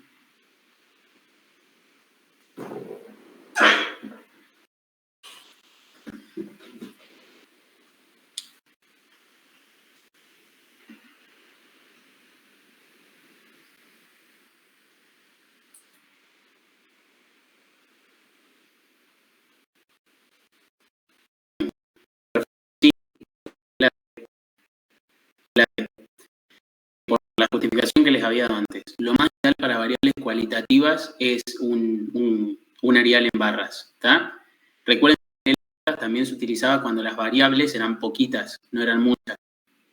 Como en este caso, tengo estas 4 patologías y la frecuencia con la que se dan, que representarán un área determinada en esos 360 grados. Areal en barras. Perfecto. Bueno, entonces terminamos representación gráfica y bioestadística. Yo del preguntero de las 600 páginas vi las primeras 300 y aislé de este parcial unas 70 preguntas más o menos me parece. Así que después les paso ese PDF. Y otra cosa más que iba a decir, que parte de esas preguntas las puse acá que me parecieron las más importantes. Después las otras las pueden resolver y me consultan. Nos vamos con respiratorio. Yo con respiratorio hice hincapié en algunos temas. ¿Qué les cuesta de respiratorio? Tipo, ¿qué es algo que no entiendan para empezar?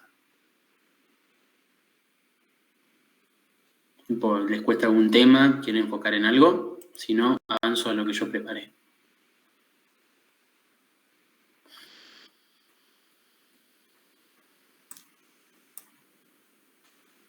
Bueno, digo, qué horrible ser profesor y que no te respondan. Ahora me siento... La verdad que recién hoy estoy arrancando, así que ni vi respi. Así que si vos querés dar lo que preparaste, de 10.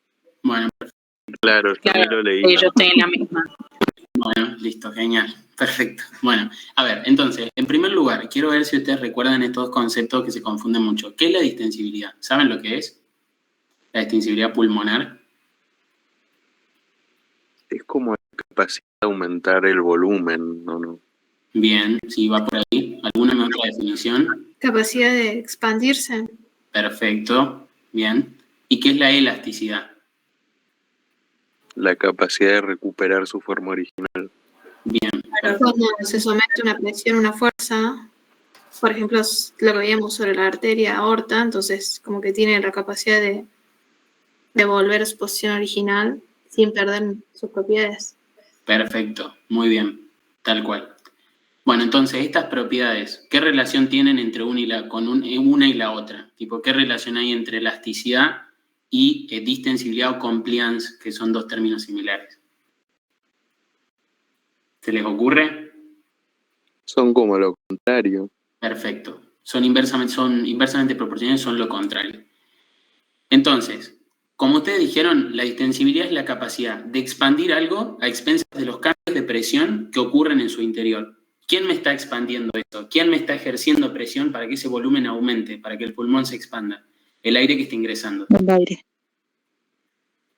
¿Cómo? No escuché. El aire había dicho. El aire, perfecto, tal cual. Por el contrario, la elasticidad es que una vez cesadas esas fuerzas que están actuando sobre ese pulmón, éste recupere su tamaño, digamos, original, previo a que ese aire haya ejercido presión, de modo que esas fuerzas elásticas de retorno provoquen que ese aire que ingresó en primera instancia en la inspiración, egrese entonces en la expiración. ¿Está? Para eso me sirven las fuerzas de retracción elástica. Un pulmón no puede ser totalmente distensible. Si lo fuera, no se inflaría, ni tampoco puede ser totalmente elástico, porque esas estructuras tenderían tanto a mantenerse en su forma y en su tamaño original,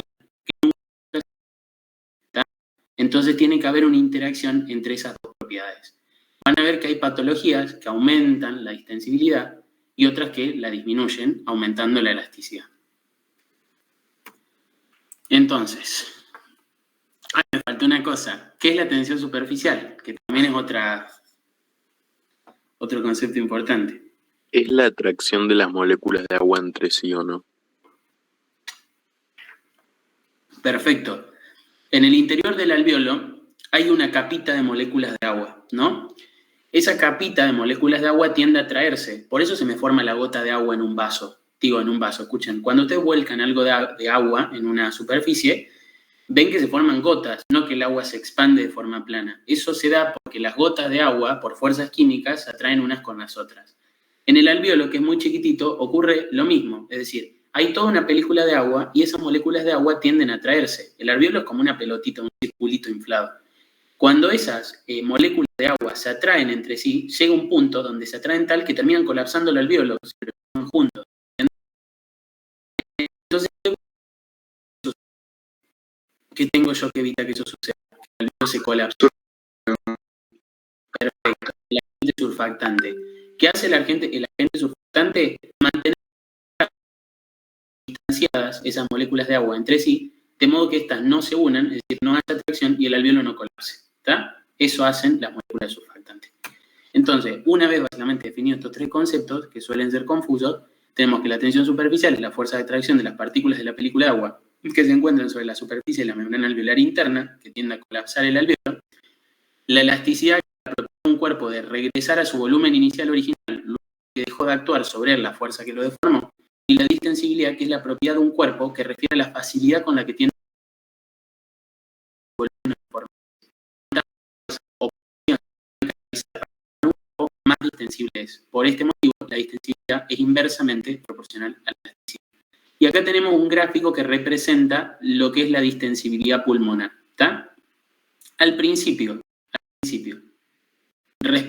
supongamos que yo tengo un pulmón y que ese pulmón está ingresando aire, que yo lo estoy inflando a ese pulmón, ¿no?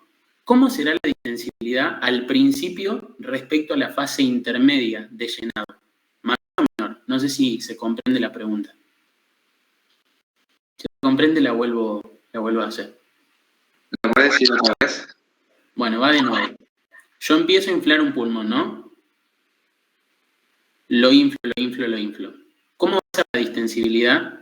¿Cómo va a ser la distensibilidad de ese pulmón? La propiedad de la distensibilidad al principio respecto a la fase media de ese inflado pulmonar. ¿Mayor o menor? Menor. Al principio no sería mayor. Claro, al principio es más. Bien, y eso es algo en lo que yo no entendí hasta que, no sé, me golpeé la cabeza 55 veces. ¿Qué pasa cuando te inflan un globo? Cuando te inflarlo cuesta más, ¿no? Sí. Hasta que agarran la mano, tipo se infla lo suficiente y ahí ya es más fácil. Hasta otro punto, cuando está muy lleno, digamos, que es más difícil seguir llenándolo. Entonces, al principio, en esta fase, y al final, la distensibilidad es menor que respecto a la fase media. ¿Por qué? Porque al principio tengo que romper las fuerzas de atracción elástica en el parénquima pulmonar, ¿tá? Y al final del inflado, cuando los pulmones están muy llenos, el aire que tengo que ingresar y la presión que tengo que ejercer para generar un cambio de volumen mayor al que venía ejerciendo de antes, es mayor, ¿tá? Entonces, al principio y al final de la inspiración, la distensibilidad está disminuida, mientras que en la fase media está más aumentada respecto al principio y al final. ¿Se entiende lo que estoy diciendo?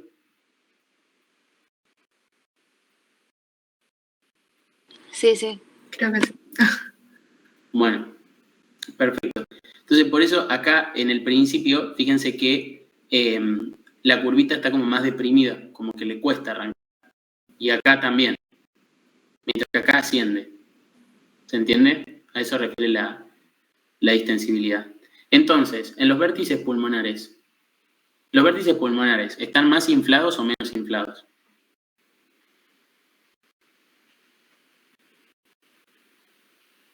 Están menos. Menos, creo. ¿Menos inflados? ¿Seguras?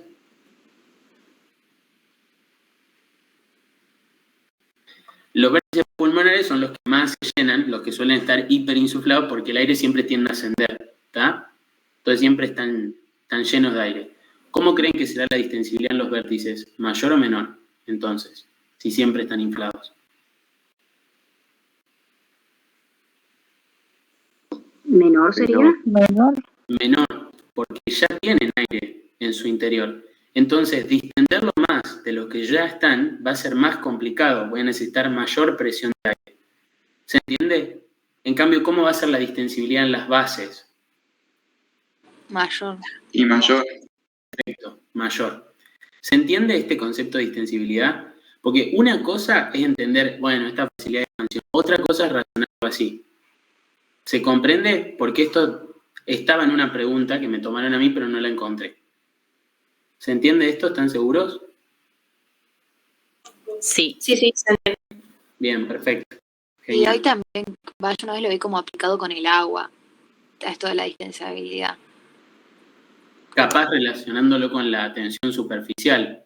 Sí, como que ahí estaba todo de la mano. Estaba bueno. El mismo gráfico este que está acá. Bueno, perfecto. Sí, esto también es fisio. Tipo, si Claro, por eso.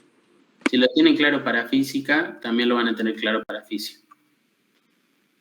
Bueno, y ahora, otro concepto importante, relación ventilación-perfusión. Dijimos que el vértice siempre está más inflado, ¿no? Las bases están menos infladas y la zona media, digamos, del pulmón es un punto medio entre el vértice y la base.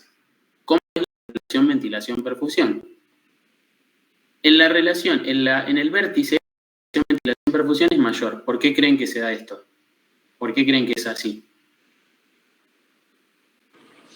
Porque hay más ventilación, pero hay menos perfusión en el vértice. Perfecto. ¿Y por qué hay menos perfusión?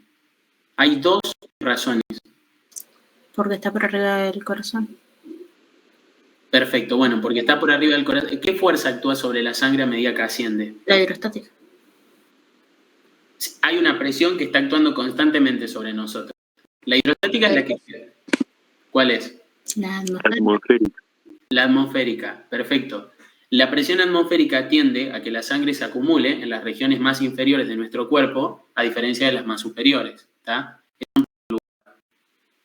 ¿Y cuál es la otra razón, si alguno la sabe, de por qué la relación ventilación-perfusión es menor en los vértices?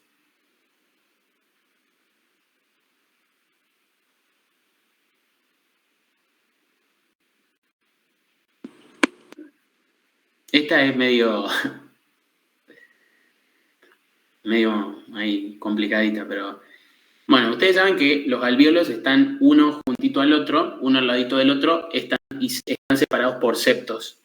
En esos septos se encuentra el vaso sanguíneo que va a llevar el gas que ha obtenido a partir de la hematosis hacia lo que es el corazón izquierdo, ¿o no? ¿Qué pasa cuando ese alvéolo está hiperinsuflado? En el vértice, en este caso, se choca con el otro. ¿Y qué pasa con el vaso? Se aplasta. ¿Está? Entonces, al estar los alvéolos más insuflados, lo que hacen básicamente es aplastar a esos vasos que están en las paredes. Entonces, por eso el intercambio es menor. Entonces, la ventilación es mayor porque el vértice está más inflado. Y la perfusión es menor, primero por la fuerza de gravedad que tiende a acumular la sangre en la base del pulmón, y por otro lado porque el mismo pulmón insuflado hace que los vasos terminen aplastados. ¿Está? Entonces, cuando yo hago la división entre el cociente, entre estos dos valores, como el numerador es mayor que el denominador, la relación es mayor en el vértice. ¿Se entiende esto?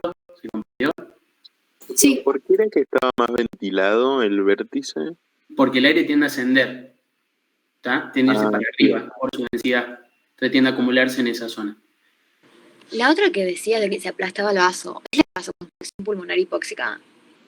No, eso es No. otro. No, eso es otro concepto. Sí. Ok. No, esos son, si no me equivoco, respuestas del sistema nervioso frente a situaciones de hipoxia. Cuando el vaso se contrae, hace que la sangre fluya más rápido y en consecuencia que llegue más rápido a los tejidos, porque si vos tenés poco oxígeno, querés que ese poco oxígeno se mueva más rápido, ¿está? Entonces por eso los vasos se contraen. Creo que tiene más que nada que ver con eso, situaciones donde hay carencia de oxígeno. Bueno, entonces, se entendió entonces lo del vértice. Ahora, ¿qué pasa en la base? Todo lo contrario. En la base tengo poco aire.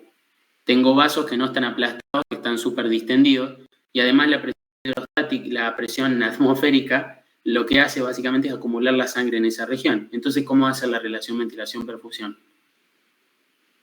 Mayor perfusión que ventilación. Perfecto. Entonces el cociente va a ser bajo, porque el denominador es mayor que el numerador. Y en la parte media del pulmón es 1. ¿Está? Son más o menos similares. En la práctica, el intercambio de la hematosis, ¿dónde se va a dar mejor? En la zona 2 y la zona 3. Perfecto, en la zona 2 y en la zona 3. Principalmente en la zona 3, que es la que más se expande cuando llega al aire y por lo tanto donde también se realiza mejor hematosis. Bien, otros conceptos importantes. ¿A qué se denomina espacio muerto anatómico? El espacio donde hay ventilación, pero no hay hematosis. Perfecto. ¿Y qué comprende ese espacio? Las vías respiratorias. Las vías aéreas. Perfecto. Principalmente todas las vías aéreas superiores. Es decir, la laringe, la tráquea, los bronquios principales. Toda esa región, yo cuando inspiro, recibe aire, básicamente, recibe aire que se queda atrapado ahí, y cuando yo expiro, ese mismo aire que quedó atrapado vuelve a ser expulsado. Cuando yo vuelvo a inspirar, ocurre el mismo proceso. Entonces siempre hay una porción de inspiro que nunca llega a los alvéolos para hacer hematosis, que se queda ahí atrapado. Y ese aire constituye el espacio muerto anatómico, como ustedes dicen. Ahora, ¿qué se llama espacio muerto alveolar?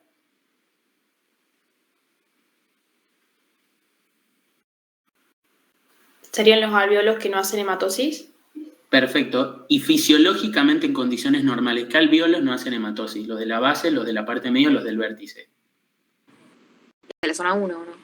los de la zona 1, perfecto, los del vértice por las justificaciones que dijimos antes. La sumatoria del espacio muerto anatómico más el espacio muerto alveolar me da el espacio muerto fisiológico, que se llama fisiológico para diferenciarlo del patológico. Pues yo puedo tener también espacio muerto, pero no porque tengo un pulmón sano, sino, por ejemplo, porque un alveolo se haya colapsado, ¿está? Entonces, cuando el alveolo está, perdón, no cuando un alveolo está colapsado, cuando un alveolo está hiperinsuflado, por ejemplo, en una enfermedad pulmonar obstructiva crónica, en ese caso ha aumentado el espacio muerto, pero no por condiciones fisiológicas, sino por condiciones patológicas, ¿está? ¿Se entendió eso? Entonces, acá están estas definiciones para resumir lo que hemos dicho.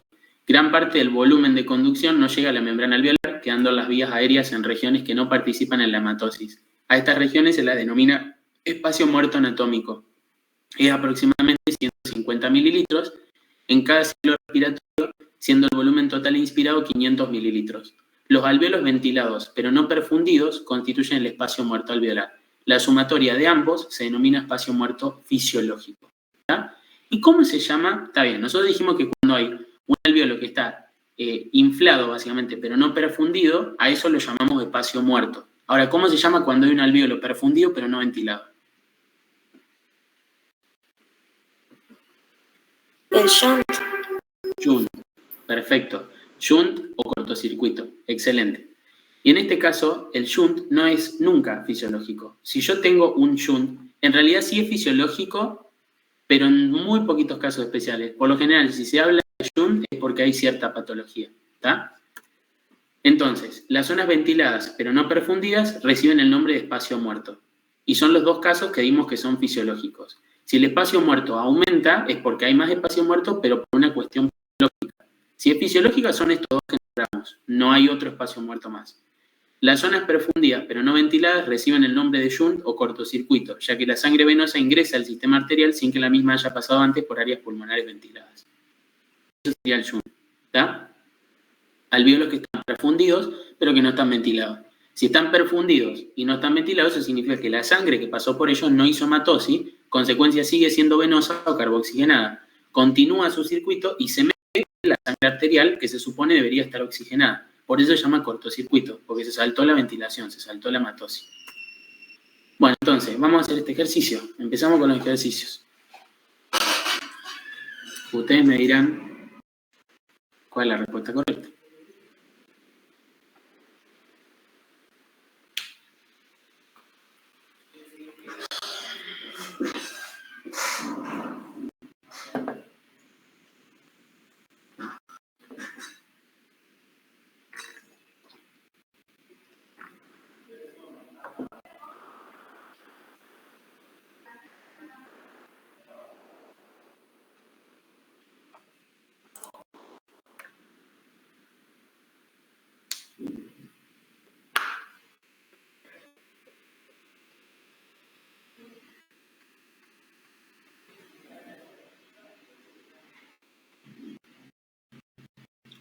Bueno, ahí respondieron la D.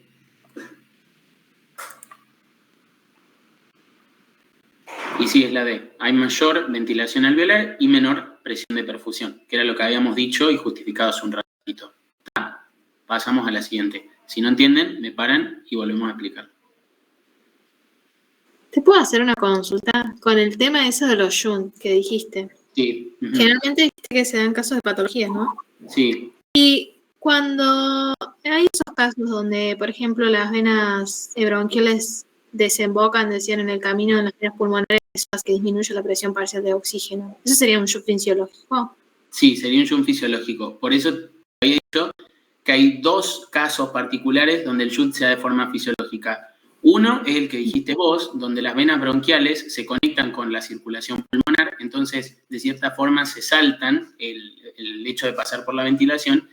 Otro ejemplo son las venas que irrigan el corazón, que en parte algunas, digamos, irrigan a la pared y se terminan volcando en el ventrículo izquierdo, estando la sangre desoxigenada.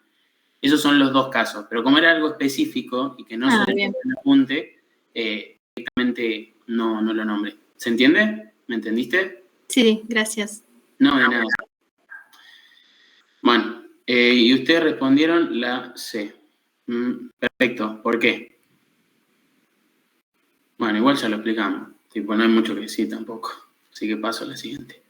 Pero sí, disminuye la tensión superficial mejorando la eficiencia ventilatoria. Claro, porque la síntesis de agente tensioactivo comienza a las 34 semanas. Perfecto. 32. Exacto. Y además el surfactante actúa de esa forma. Disminuye la tensión superficial alveolar. Bueno, ahí se me cortó la respuesta. Bueno, ¿qué onda con esta?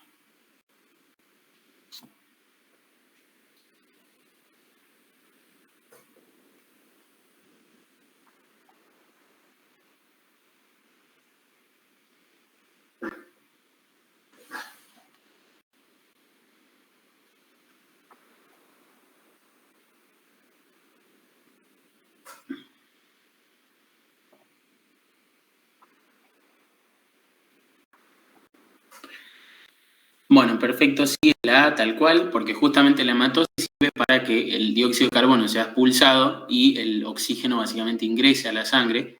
Entonces, si una persona está hipoventilada, esto no ocurre. Entonces, la presión parcial que aumenta es la de dióxido de carbono. Bueno, me faltó poner la respuesta correcta, pero esa es la respuesta correcta. Bueno, a ver, esta es más complicada. Y quiero saber si ustedes saben, en primer lugar, lo que es un neumotórax y qué responderían en este caso.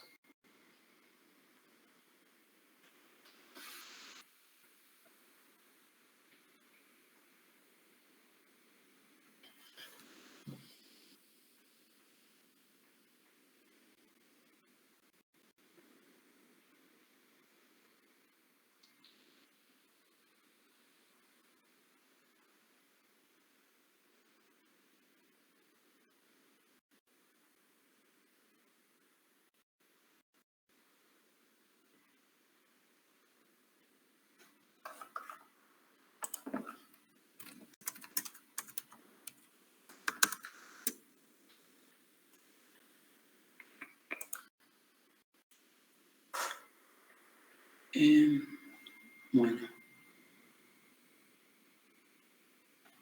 Bien. ¿Alguna más que responda? Si tenemos más opiniones.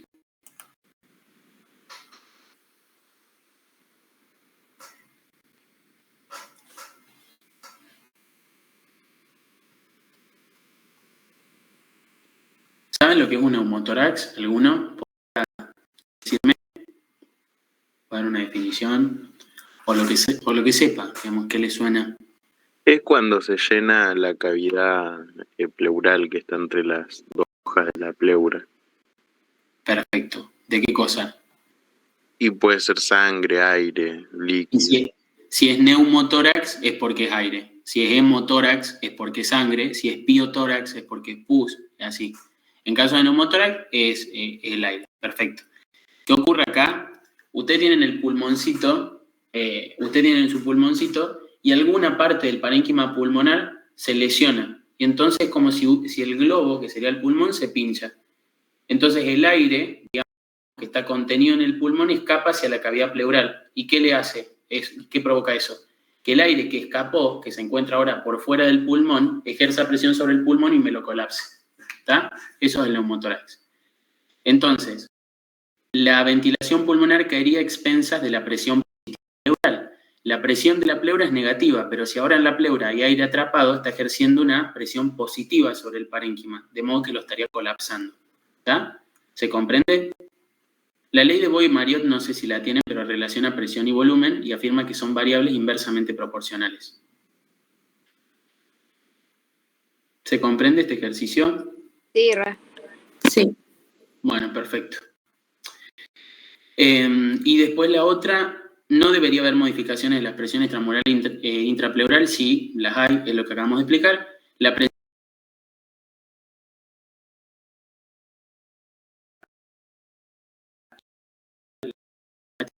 según Graham, en este caso aumentaría